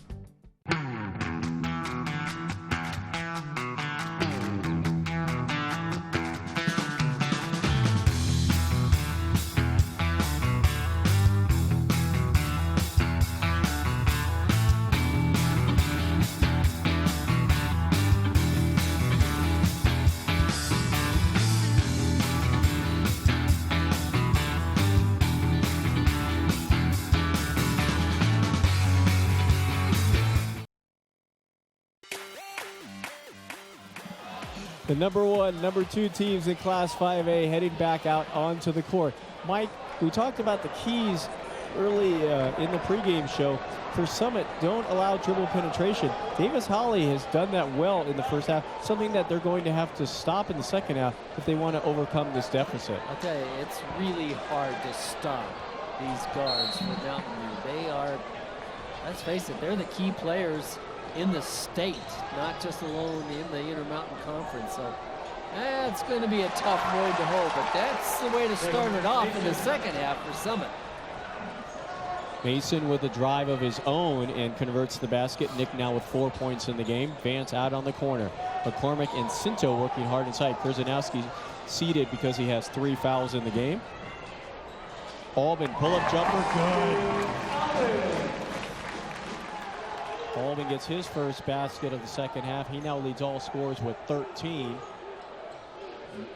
Kent over in the corner. Kent, nice little shake and bake. Quick. Yeah. But good steal. Pass is intercepted by Holly. Gets it up to Albin. Over to Vance. Back to Albin. Open for the jumper. That was unselfish, wasn't it? Nice assist underneath. Good pass. That's what Craig Reed wants to see entering the postseason. Hurley, 3, no good. Cinto board. Haugen over in the corner. Holly on the drive against Kent. Gives to Cinto. He lights it from the right side, lays it up. Can't get it to go. That's a second ball, and I can't believe didn't go in.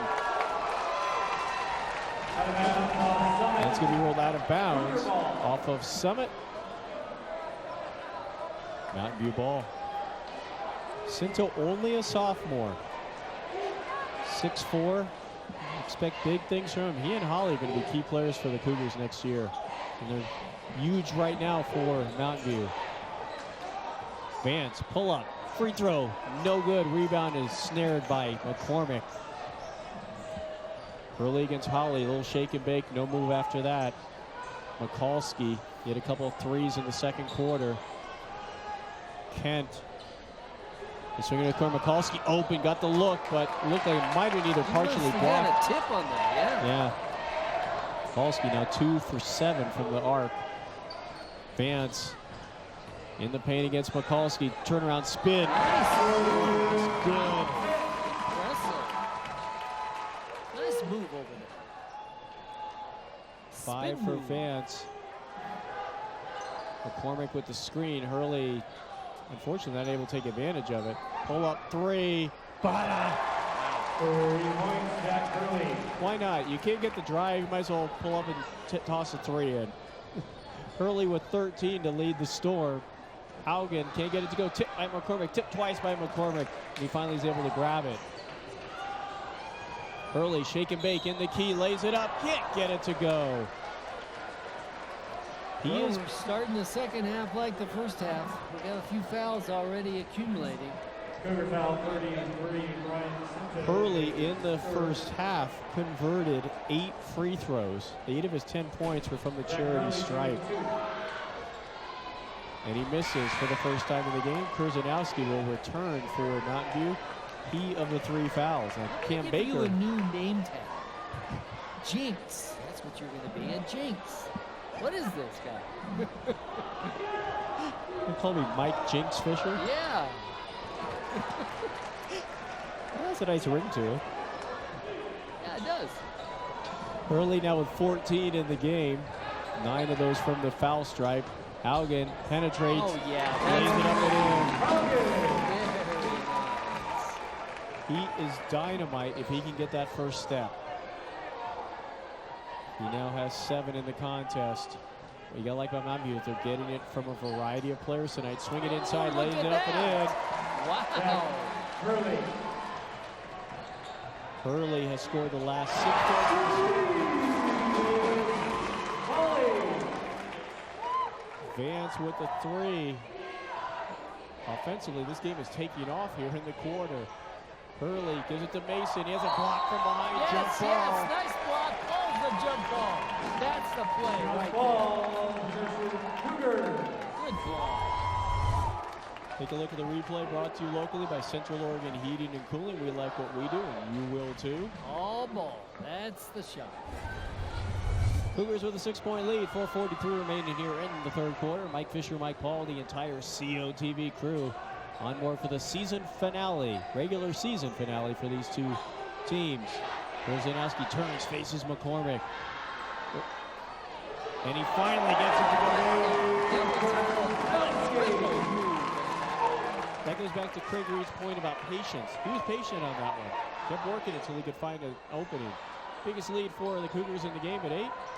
Into Mikulski, dips the shoulder, throws up the floater, can't get it to go. Albin picks it off. Haugen, Vance, 3. McCormick board. Hurley has scored the last 6 for Summit and throws it up and in. Wow. We're just going back and forth here, Mike. This is furious. Hurley now with 10 in the 9 in the quarter. Haugen can't get it to go. Korzanowski with the board. Throws it up and no good. Mikulski has a tip, but he's able to finally secure it. Over to Mason. Mason against Albin. Yep, that's a block. Albin shakes his head, but you cannot move and block like that. You're going to get the call every time. Watch it here. Look at this. Whoa. A little hip check there. That was ice hockey action going on there. Timeout. Requested by Mountain View, and this timeout is brought to you locally by Central Oregon Heating and Cooling. We like what we do, and you will too. 3 fouls now for Albin. 2 team fouls for Mountain View, none for Summit here. This has been a furious pace so far here in the third quarter. We've got threes, we've got some drives that have executed, some rebounding. Very entertaining basketball. Up tempo, kids are starting to hit their shots. Just noticing the crowd again, packed everywhere. Unless you bring in an instrument, you may find a seat in the band. That's the only spot in this gym that's open. Summit has hung on. Mountain View has threatened to break open this game, but they've never been able to get it beyond 8 points. Summit keeps getting a key basket. Right now, Jack Hurley is keeping them in the game. He's got 9 points in the quarter, a game-high 19 points for Hurley. In his 2 previous meetings against Mountain View, in the first one he had 12, the second one he had 17. He's got 19 already. You get the feeling he likes to play the Cougars. Exactly right, and he's obviously showing very well in this contest, and obviously Summit needs it. Yeah, they do. They lost Kyle Cornett, who was their second leading scorer in the first game against Mountain View, and Hurley has stepped up big time to become a huge, huge contributor for the Storm. He's not a flashy, he's not, he's just quiet, goes through and just plays good, solid basketball. They inbound it to Garcia. He'll put up the 3. Got it! That looked easy. And they're right back in this ball game. Third 3-pointer in the quarter for the Storm. They close within 2. Albin, 3.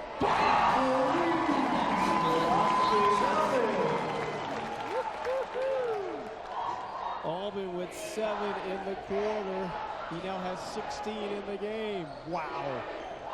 5-point lead for the Cougars. Under 3 minutes remaining. The up inside ball is tipped. Haugen grabs it. Garcia ties him up. Can't get the jump ball, though. Haugen gets a screen. Over to Albin. He puts up the three. Art.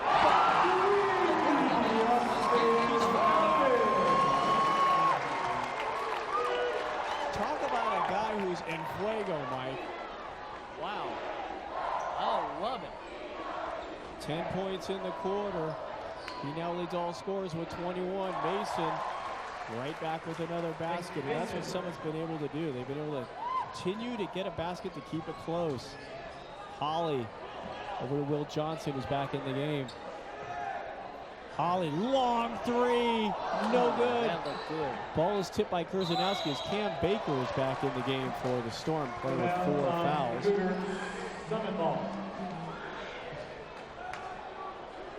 And Albin now has hit 5 3-pointers in the game.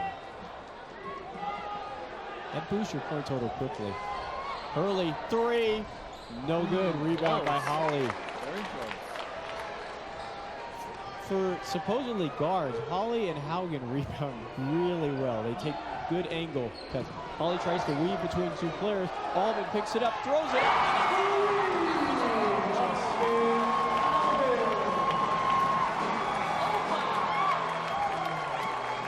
Let's throw some ice water on that kid. Timeout for Summit. No? No. Hold on.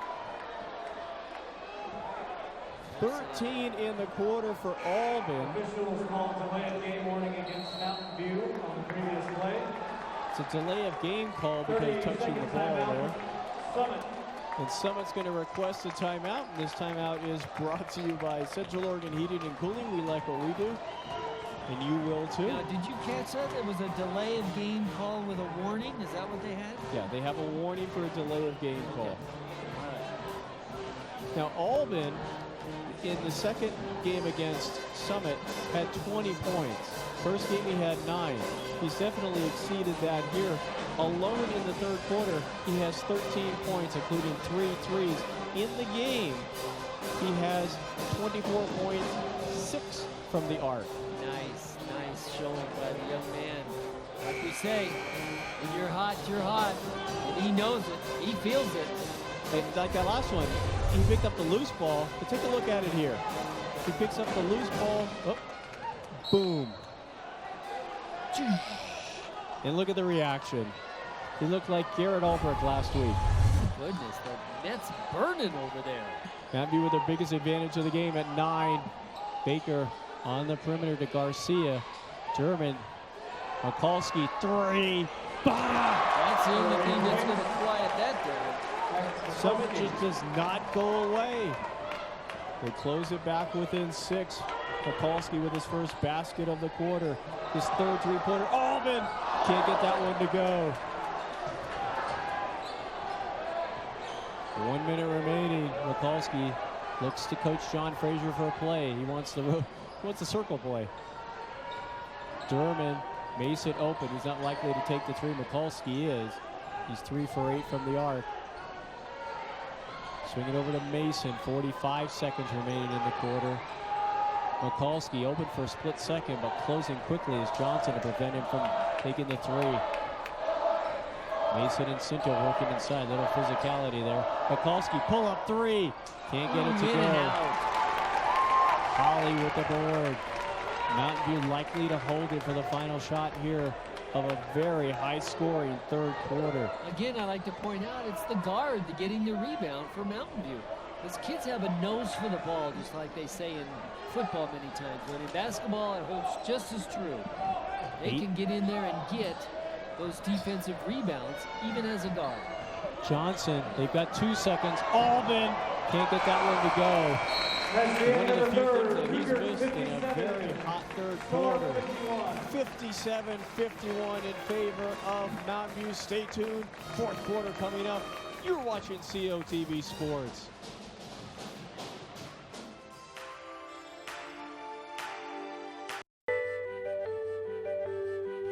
When you live in the Northwest, you know how to build things. Businesses, homes, communities, a future. Because the Northwest isn't just a place, it's a direction. And the people who live here are always looking up and moving forward. Bank of the Cascades. What's next for you, and how can we help? Central Oregon Heating and Cooling. We like what we do, and you will too. When the air inside's not working the way you like, our expert team will get it working just right. Central Oregon Heating and Cooling. We like what we do, and you will too.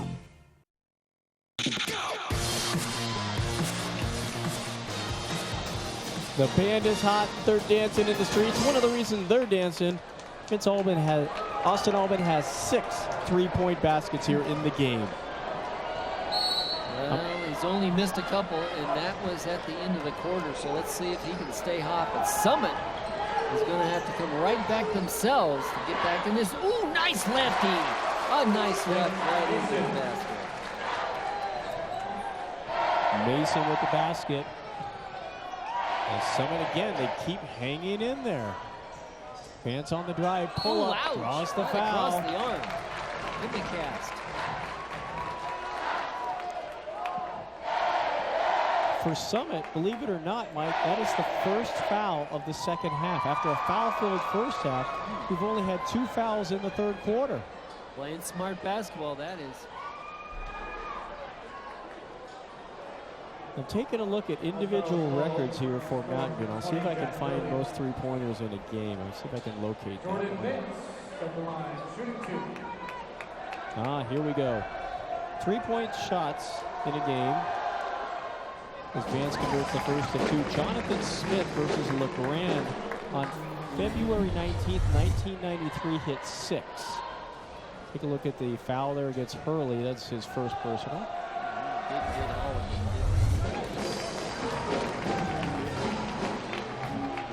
And Vance is able to convert both of the free throws. Mountain View back up on top, 6. So he's got 3 more to go. There's a block. Blocks it.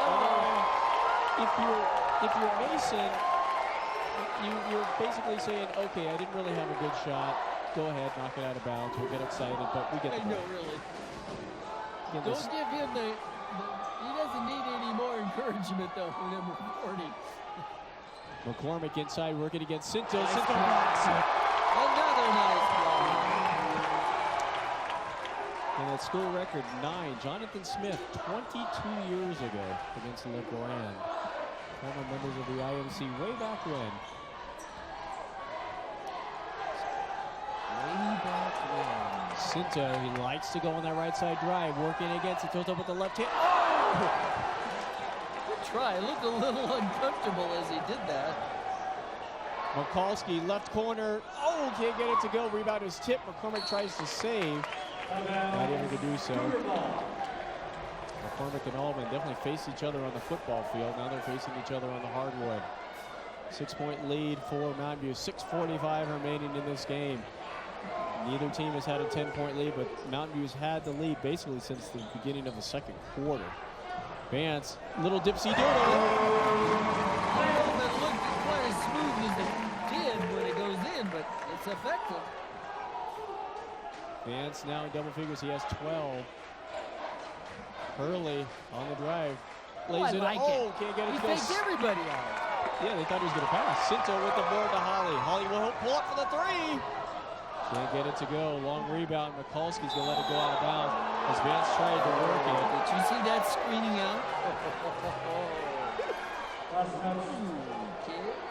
Which Mikulski can do. You can't do that in soccer because it's called obstruction. Take a look at it here. Instant replay brought to you locally by Central Oregon Heating and Cooling. Yeah, it definitely was obstruction. We like what we do, and you will too. Summit trying to close that gap. They get into McCormick. He'll drive. He'll throw it off the glass. He'll draw the offensive foul.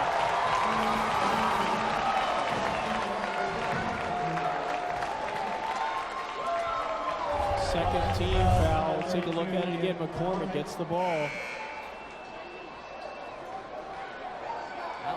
That's a big body hitting you.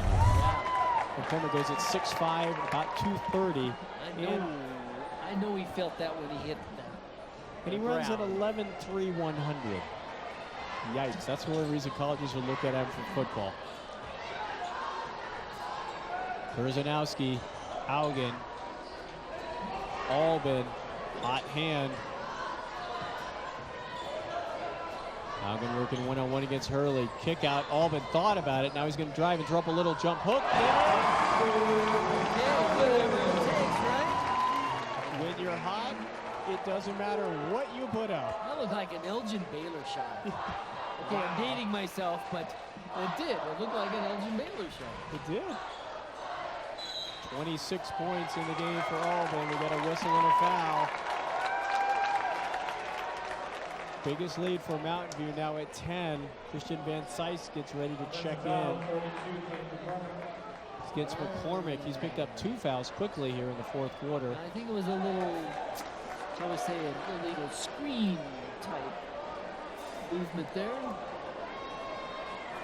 Oh, that's all tire shoes. Let's go down and what's going on down there? Sean Kent tying his shoe. What are the officials tying his shoe? Is this like a commercial timeout? What is this? All right, sure.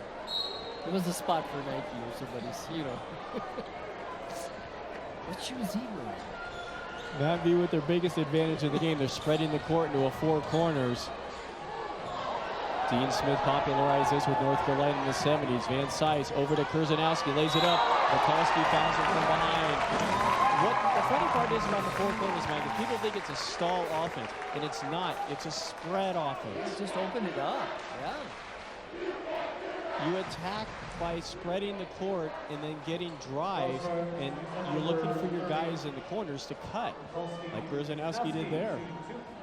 You know he will. His first of 2. Oh, something about that rim tonight. We had several that go like that. I'll take a look at it here. Kurzanowski gets. I think the players like to call it a lively rim.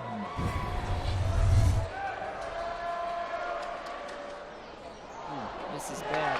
Van Sice gets the rebound, but has it taken away by Mason. It actually does qualify for a steal. Under 5 minutes remaining. Summit facing their biggest deficit. They get it to Mikulski, who had a whistle and a foul. They're going to call against Haugen as he tried to defense against the movement by the senior Summit player. Fouls on the Cougars for 11 minutes. Third quarter was relatively painless as far as fouls. We're starting to pick it up here in the fourth quarter. You see it there. Yeah. Mensa's 3rd personal foul. 3rd team foul here. Inbounding is Mason. We get it to Garcia. He's hit 1 from the arc already. That from the left corner. Hurley's been fairly quiet after excellent third quarter. He gets the layup and in. Very nice play. And Summit brings it back into single digits. Hurley with 21 in the contest. Holly one-on-one against Garcia. He likes to do that little pull-up in the key. Albin. Just work it back. Mountain View content to slow things down a bit. Holly against Garcia. They'll bring it back out. Mason stepped out. Holly now inside. Gives it over to Kurzanowski. Back out. Albin.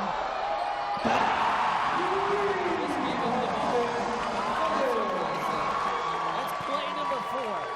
Give him the ball. 29 for Albin. 7 from the arc. 2 off the school record. Mikulski, Hurley, 3. Oh, yeah? Just like that. Keeps hanging in there. 5 points for Hurley in the quarter. 24 on the game. Timeout, Mountain View. You gotta like what you're seeing here tonight in the sense that Summit keeps hanging in there. Oh yeah, they're not out of it yet. They're definitely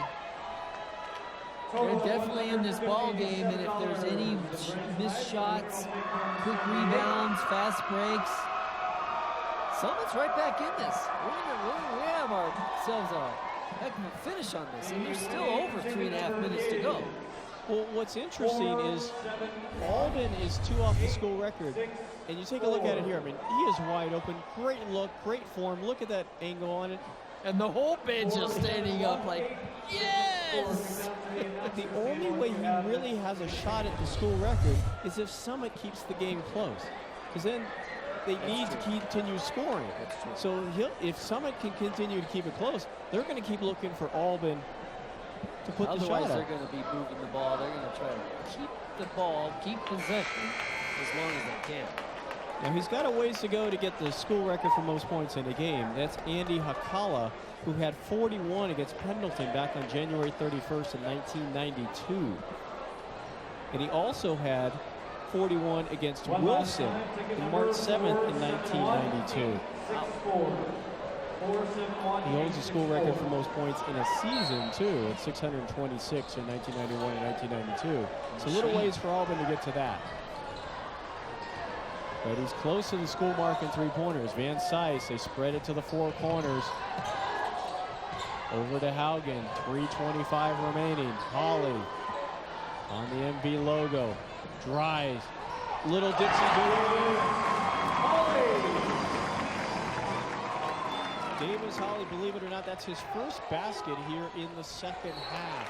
He has 14 in the game. And again, that's what you get with that spread offense. You get the lanes open so the players can drive. And when you're as quick as that young man, you're going to be able to score. Mikulski returns for Summit. Mason will inbound the left side. Gets it into Hurley. Hurley with 24 in the game. Puts it up, has it blocked from behind. The ball is tipped, picked up by Holly. Knowing that Holly is great, he's got great instincts for the ball. Yes. Picks up a lot of loose balls, a lot of long rebounds. Haugen loses the ball out to Albin. He thought about it, didn't get a good handle. Yeah. They're guarding him close now.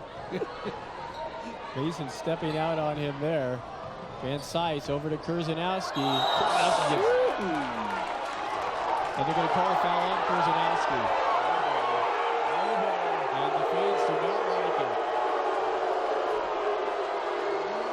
I bet you're going to hear a couple of people disagreeing with that one. Instant replay is brought to you locally by Central Oregon Heating and Cooling. We like what we do, and you will too. 4th personal against Kurzanowski. Hurley, Mason. This hit screen. McCormick does top of the key. They get it to Mikulski. Little spin move. Puts it up. Has it blocked by Albin, but he draws the foul.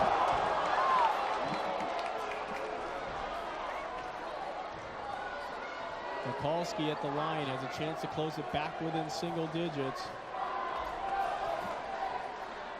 For Mountain View, that is their 5th team foul. We're going to get a nice spin move by Mikulski. And more critically for Albin, that is his 4th personal foul. Mikulski sinks the first of 2 free throws. One of only 2 seniors on Summit's team, he along with Isaac Durman. Very young Summit team. Mikulski misses the second 2. Ball is tipped, and Holly. Look who gets the rebound again. Holly looking against Mikulski, and he's going to draw the foul. Mikulski tried to pin him into the bench. 9-point lead for Mountain View.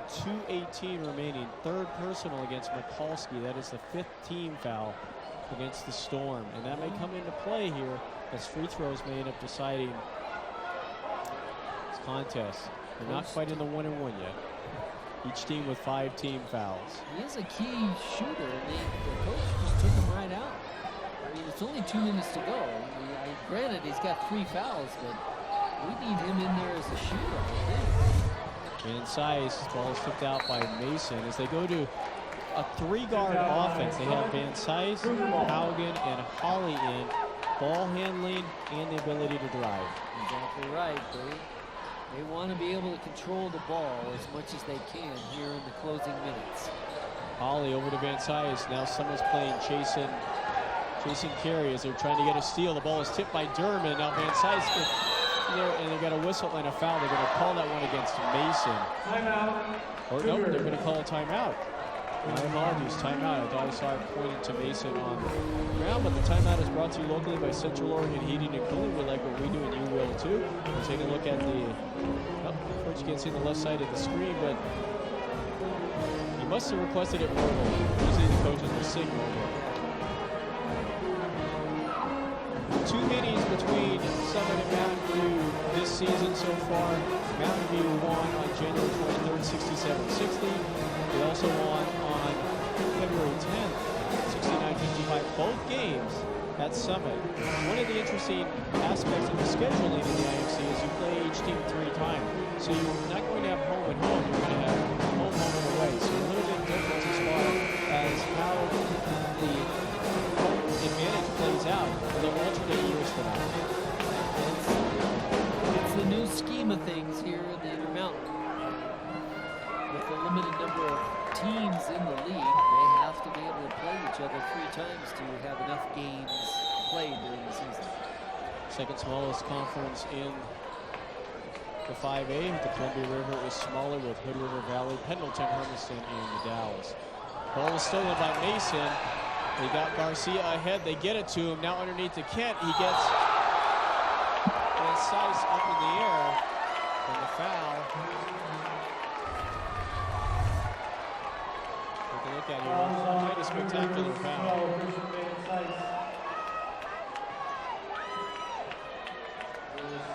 Van Sice's second personal 16 foul. Kent will go to the line and shoot 2. He is 1 of 2 from the charity stripe. His mother, a figure skating official. One of the higher ranking ones in the United States. Gets 1 of 2 again from the foul line. Haugen, pressure by Durbin.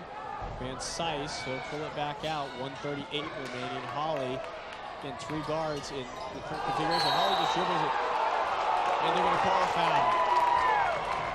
Mountain View might have got a break there. Take a look at the replay. Does Garcia foul him? I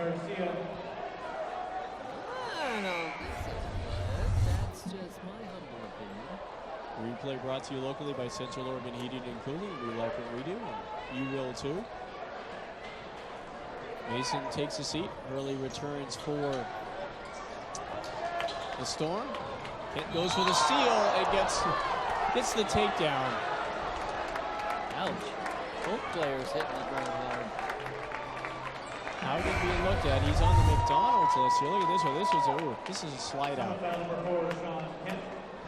Ooh, wow. In soccer, that would be a yellow card. Yeah, intentional. Yeah. Cam Baker returning. He'll take McCormick's place. In wrestling, you get a point for a takedown. First personal for Kent. Haugen will go to the line and shoot 1-1. 1:30 remaining in the game. Haugen can't get the first one. Mason with the board. Hurley. 24 in the game for the Summit junior guard. Mikulski. Inside to Mason. Lays it off the glass and in. Timeout on the court. This timeout is brought to you locally by Central Oregon Heating and Cooling. We like what we do, and you will too. Summit hangs in there. They've now closed it back within 6. The biggest lead that Mountain View had in the game was 10, but Summit doesn't go away, as befits one of the top teams in the state. Well, they were within 6, remember, with 3+ left in the ball game, so they played back and forth. Mountain View taking a slight advantage, but Summit coming right back in it, and they are in it. Only down 6. That's 2 baskets, 2 shots, shall we say, with a minute 16. And we've seen it happen, Mike. So let's hold on to your seat here, because this is going to be exciting. One of the critical aspects in the last couple moments here is Summit's only 2 of the 4 from the foul line in this quarter. Critical when you're down by 6. Could have been 4 if they converted both free throws. Yeah.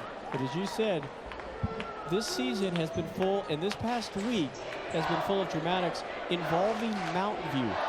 All 4 games with the girls and the boys on Friday and Tuesday came down to the last seconds. Mountain View last Friday on the losing end of 2 games against Ridgeview. They're going to call it a jump ball. They're going to call it a jump ball. And then on Tuesday, Mountain View was on the winning end of 2 buzzer-beating games. And look what we're heading toward tonight. Let's see, no question, no? So they're checking on the possession arrow. They ruled it a jump ball, so the possession arrow is in favor of Mountain View. Minute 14 remaining. Cougars up by 6. As they're checking with the scorer's table to make sure that indeed the possession arrow is appropriate.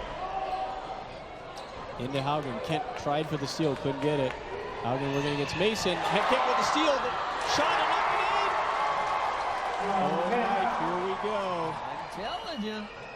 Kent with 5-4 in the game. Van Sice, 1 minute to go, a 4-point lead. Kent tries to steal from behind, can't get it. Holly, now they get the foul on Garcia. Not the right guy to foul, though. Not if I had a choice. He is Mr. Free Throw. Oh, there I did it. I'm going to have to wear a badge here soon. Let's see how he does. He's good under pressure. Mikulski returns for Kent. Trying to face a good offensive defense. Great look there. And smile. You like to see, like Craig Reed said, have fun. It's senior night. That's right.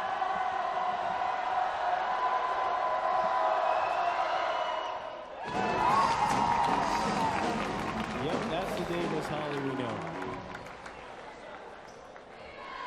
He now has 3 points in the quarter, 15 in the game. And he converts 2. 6-point advantage for the Cougars, 52 seconds remaining. 2-possession game now for Summit. They need a basket, they need a stop. Mikulski, 3 of 9 from the arc. Garcia, he's open, he's hit one from there, he's got a second. And a timeout. It's Sam Burst off the bench. Oh my, Mike, where are we heading? And Oh, well, I had nowhere else to go. Let's just have some overtime. If you're Mountain View, you're saying this is happening too frequently. That's exactly right. Mountain View is just probably shaking their head like, not again. And the girls' game preceding this one came down close. Look at the openness. Almost getting the steal is Haugen. Good look by Garcia. Boom. Instant replays brought to you locally by Central Oregon Heating and Cooling. We like what we do. You will too. This is enjoyable basketball, let's face it. And if this is any prelude to the playoffs coming up, we're really in for some good time. This has been an absolutely stunning season as far as the quality of game, as far as the closeness of game. If you're a fan of high school basketball, this has been an absolute jewel, 2014-2015. You don't even have to be rooting for either school. It's just fun watching this ballgame. And for Summit, that has only had 3 winning seasons in 14, they were trailing by 10 points just a couple of minutes ago, and now they closed it to within 3. This is how you turn a program into a confident, successful program, is games like this. Let's see how it plays out. Summit with pressure. Albin inbounds, kicks it off with Holly's foot. Mason lays it up, can't get it to go. Rebound. You've got to be kidding me. He puts it in, it's good, he's fouled. Summit cheer section goes crazy. Look at the look on the Mountain View players. Holly trying to calm Albin down. Albin inbounded and he threw it off Holly's foot, off his knee. Mason.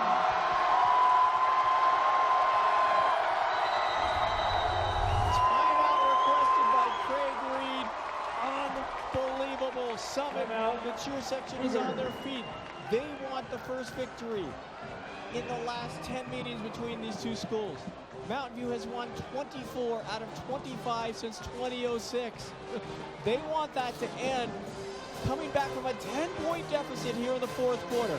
Unbelievable. It's not over yet, though. This You can't get any more exciting. Okay, he gets the ball. He misses the first one and a great second effort. Goes up and makes the second with the foul.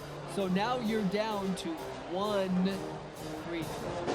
To tie it up. Has Mountain View been here before? 2 off the leg. He throws it off of the ankle. Probably the ball. And now he misses the first one. But he's in position. Look at that. Good second effort. He reminds me of Nick Moyer last year for Summit. A guy who's not the biggest guy in the world, but outstanding with positioning underneath. All right, think of the pressure right now for this young man. 16-7 run here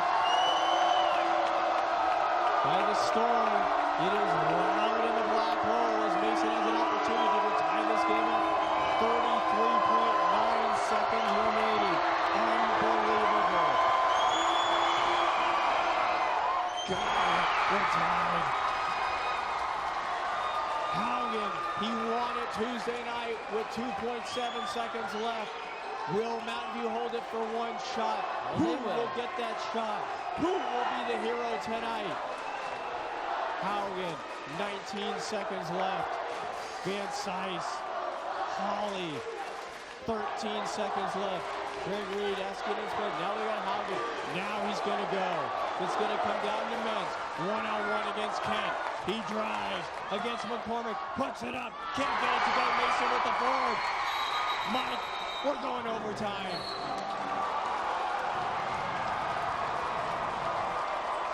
Well, they gave it a good try. Ladies and gentlemen, that is the end of regulation. We are tied. You would expect that from the number 1 and number 2 teams in the state. But how can you expect anything less? At one point, Mountain View led 66-65. Look at the key play. This is the key play that tied it up right here. Bong, right off of his foot.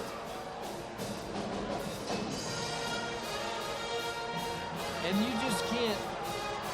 I mean, you can try teaching that, but the player who did that second effort and put the ball in the basket, it's just a great nose for the ball and great second effort.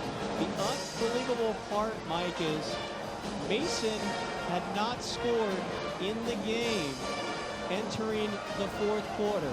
He has 7 points in the fourth quarter alone. Unbelievable. All right, everybody. We're going overtime. Woo, now it's 4 minutes to play. Who's number 1 now? Take your teeth out, Grandma. This is getting serious. 4-minute overtime, 70-70. We can barely hear ourselves think here. Number 1, number 2, bragging rights of the city. Summit looking to end the 9-game streak to get momentum entering the Tuesday play-in game that they will have, likely against Hillsborough. They have the ball. Hurley over to Mikulski. Kent. They get it inside to Hurley. Works against Kurzanowski. Kurzanowski with 4 fouls. Can't do much. McCormick takes the ball away. Picked up by Mason. Over to McCormick. Off the glass. Got the basket. That's some tough basketball underneath. Summit now has the lead for the first time since the end of the first quarter. People are flying out there. McCormick.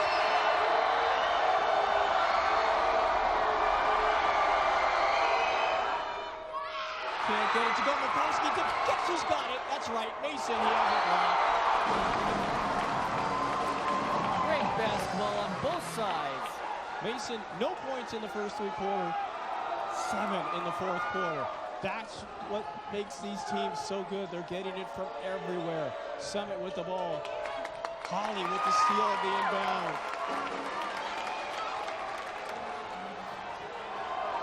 They're working across.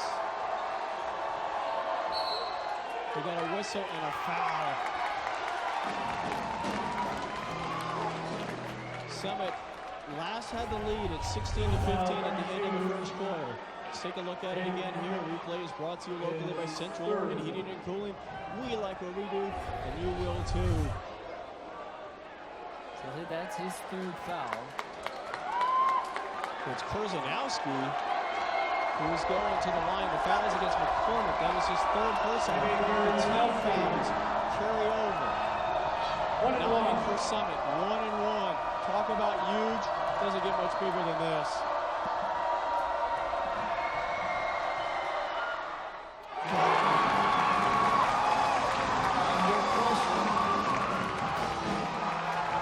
That's the shot. Kurzanowski hits the first of 2. He now has 7 points in the game.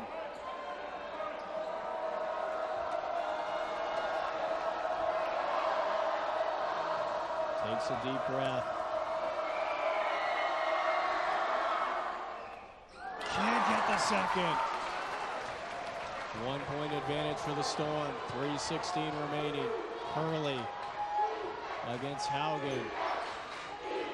To McCormick, working against Kurzanowski. Again, Kurzanowski 4 fouls. McCormick throws in a prayer that's not answered. But guess who's got the ball? Mason. Again. He has really played a fourth quarter. That's a career. Kent working against Vance. Got away with the travel. They swing it inside to Hurley against Kurzanowski. Puts it up. Can't get it to go. Haugen with the board. And authority against Hurley. Holly, long 3.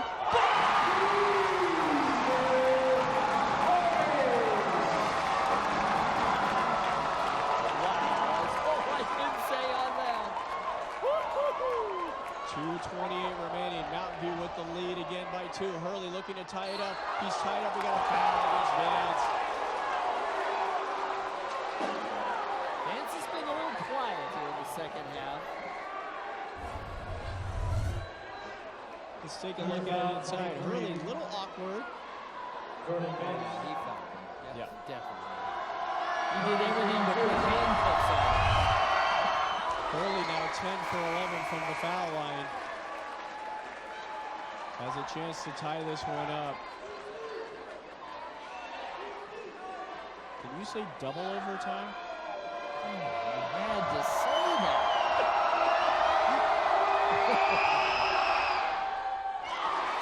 Hurley ties it up as he converts both free throws. He now has 26 to lead Summit scores. Haugen, 2:15 remaining. Guess what? We're tied at 74. Holly, open 3. No one. Mason board. Hurley. Over to Garcia. Garcia's hit 2 from the arc, but they both went from the left corner. Mikulski. They swing it to Garcia. That's the spot he wants it. Yeah, he likes that spot. Working against Vance. Hurley got a step. Lays it up. You got it. Was the foul before or does the basket count? We haven't got a signal either way. Nope. Basket counts. We had to wait. He got a step. That was the foul. Definitely a foul. Body. Look at that ball tantalizingly. I know. Was it rolling around the rim? Hurley, 11. Ooh, that's his 5th foul. That's his 5th foul. Van Sice returning. Kurzanowski playing with 4 fouls. Alvin playing with 4 fouls. Haugen, his 5th foul. He is out of the game. A huge loss. He is a go-to player when things get tight. Who will Mountain View go to now? Hurley misses. Holly with the board. Haugen is their typical go-to player when things get close. Mountain View will have to turn to somebody. Did the turn to Alvin. He's got 6 threes. He takes the jumper. Can't get it to go. Hurley uncontested for the board. 1:28 remaining. Summit up by 2. Kent. Garcia. Hurley. Summit can afford to be patient. Yes. Mason now to Kent. 1:15 remaining. A basket here for the Storm would be huge. 1:06. They can take their time. They've got their ball handlers in. They've got 3 guards in. Hurley, Garcia, and Kent. Holly steals. Holly goes in.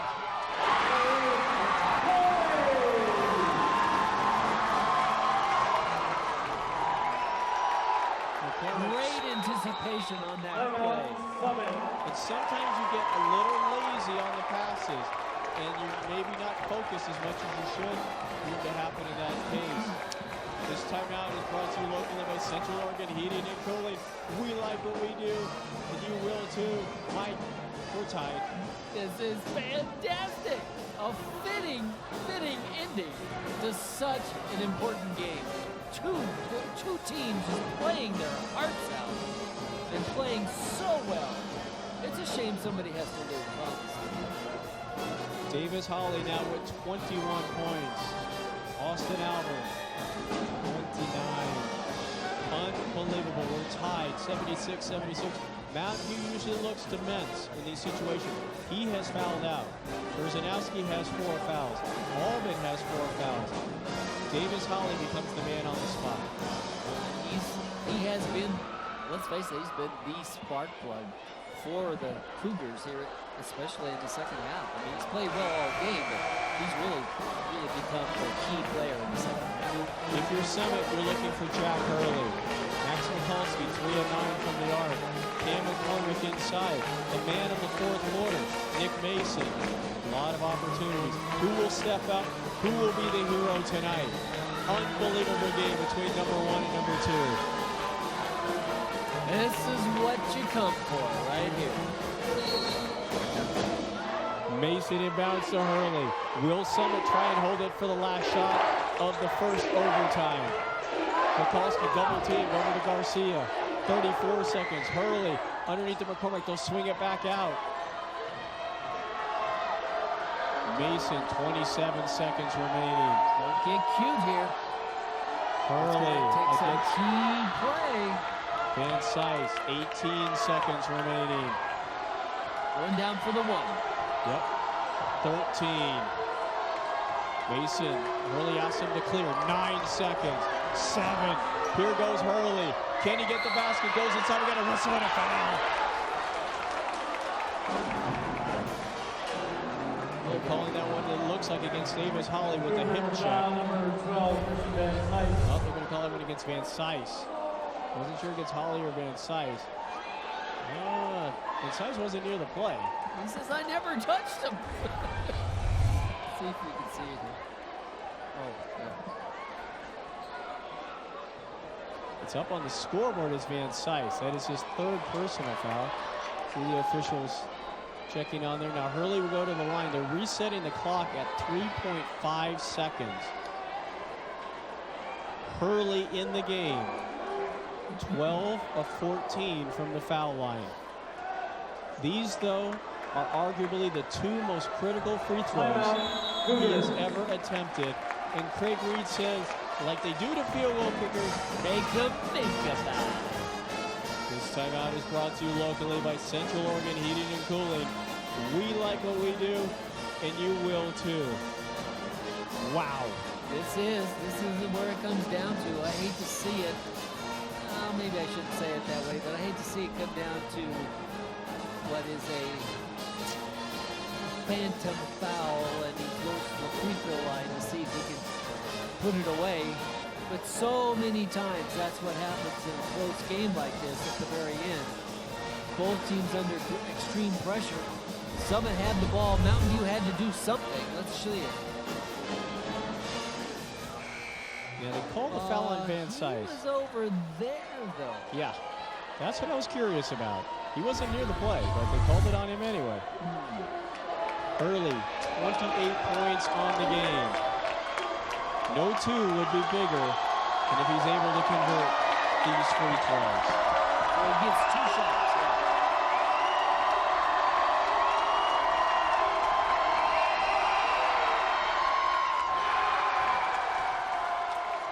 Summit is up by 1. Another timeout requested by Craig Reed.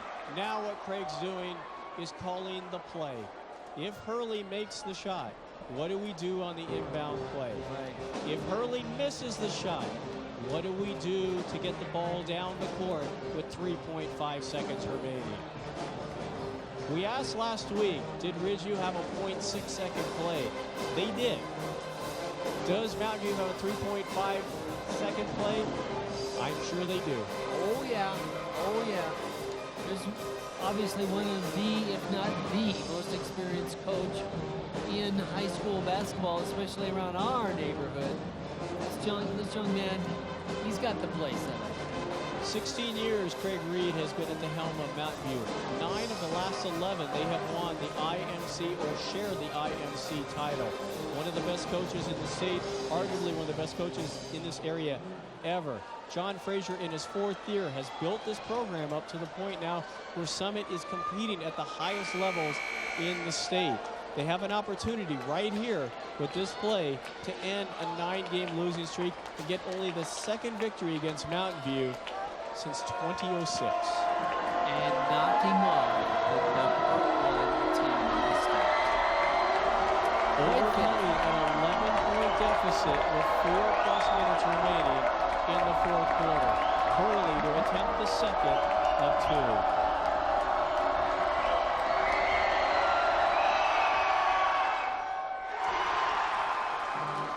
3.5 seconds remaining. Albin will inbound. They're looking deep. They got Van Tassel in. They get it to Holly. 2, 1. He throws up the 3. It won't go. Summit has won. For the 2nd Friday in a row, Mountain View is in shot. Your final score in 1 overtime. Summit 78, Mountain View 76. Stay tuned. We're coming back with a post-game show. You are watching COTV Sports.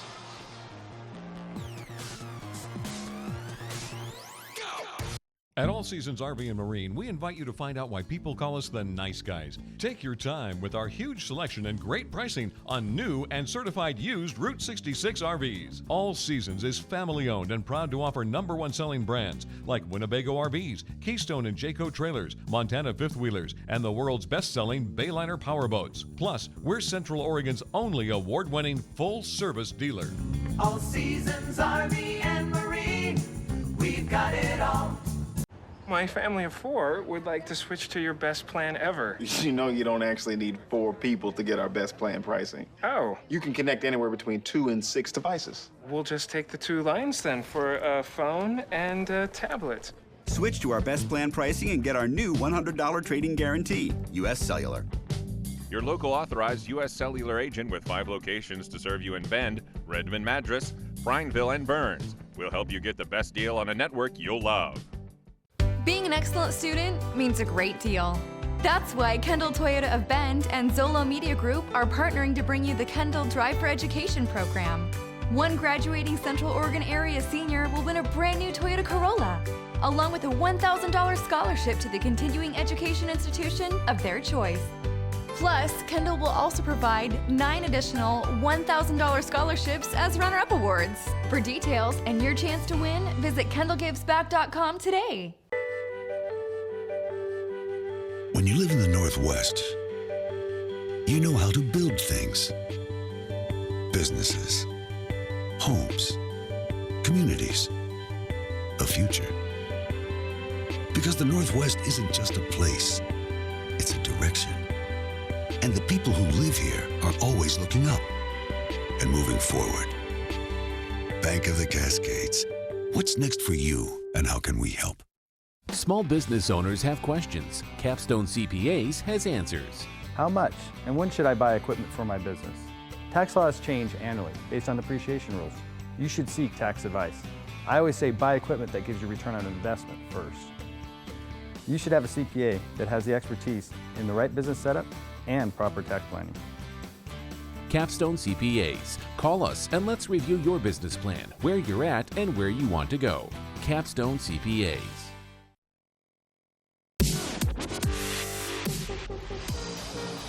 For the first time since 2012 and for only the second time since 2006, Summit has defeated Mountain View. It took an 11-point rally from an 11-point deficit in the fourth quarter and in overtime. 2 converted free throws by Jack Hurley with 3.5 seconds remaining to do it. Mike, what if you're Mountain View? This has been an absolutely stunning week. You got to be young to keep going through this. I can't take any more. Mountain View played their hearts out. They just came up, obviously, against another tough team. Come on, they're 1-2. And it just so happened the ball fell for Summit. Well-deserved win. Mountain View can't hang their heads. They play very well. They're going to be tough in the playoffs. Everybody knows that. They just have to keep their heads up and don't let this get them. Our high school final stats are brought to you locally by Capstone Certified Public Accounts with offices in Bend and Sisters, keeping your life in balance. And as befitting a score as close as it is, fairly balanced. The one stat that jumps out, there are 2 stats that jump out to me, Mike, are the free throws attempted by Summit, which indicates they were able to get drives moving and get their players in positions where they could get Mountain View to foul and the rebounds. Right. There's key factors. We talked about it at the beginning of even before the game started. Those are key factors that Summit took advantage of and took it home for the win. They just did a great job. They really hustled. They had 7 assists. That says a lot in itself. So yes, they played their hearts out. Now, if you're Mountain View, one of the keys is you've got a week off, and you've now lost 2 out of your last 3 games entering the postseason in the last few seconds. How does that play mentally with Mountain View? And also, they just squeaked out a 2-point win against Bend. So every single game has been close. Every single one. Again, mental toughness, I think, is a key here. If they don't let it get to them, I think they'll come back that much stronger in the playoffs. One of the keys that you brought up was the play of the game, and that's when Mountain View had a 70-67 lead. Albin inbounding, and he puts it off of the ankle of Holly.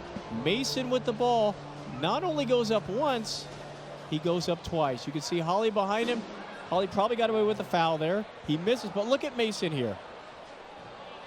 What second effort. Wow.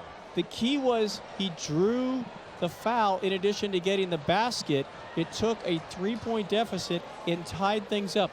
That's where we ended up at the end of regulation time. Right. Mason in the game had only 7 points. He got them all in the fourth quarter and 5 of those in the last 2 minutes and was dynamite on the boards. It doesn't get much better than that. Summit finishes their IMC season at 8-4.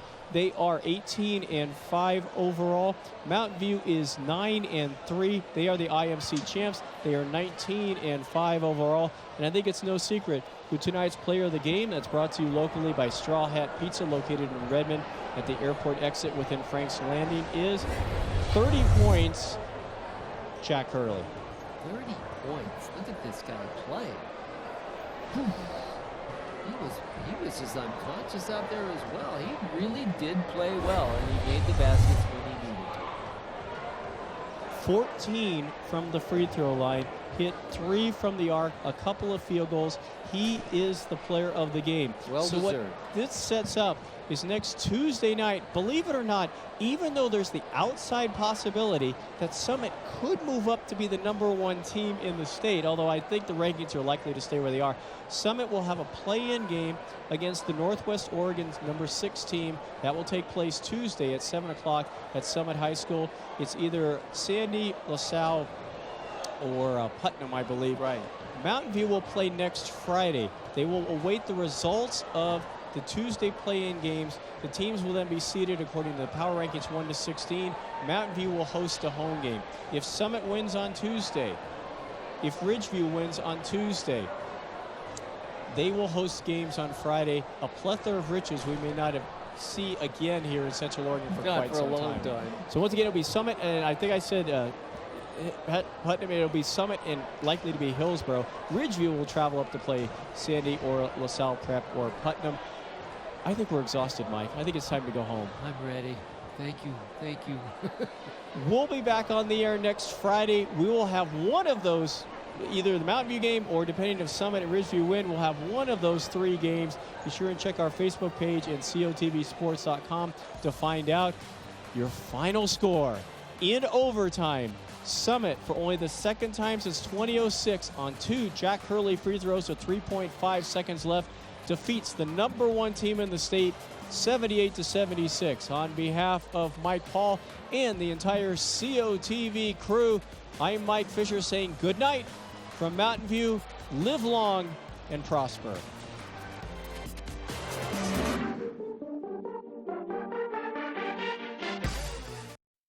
Winter in the high desert is one of our favorite times of year. There's so much to do, so much to see, and so many people to meet. And My Window is here to give you a unique perspective of our area. Join us to get the story behind the story of the people who call winters your home.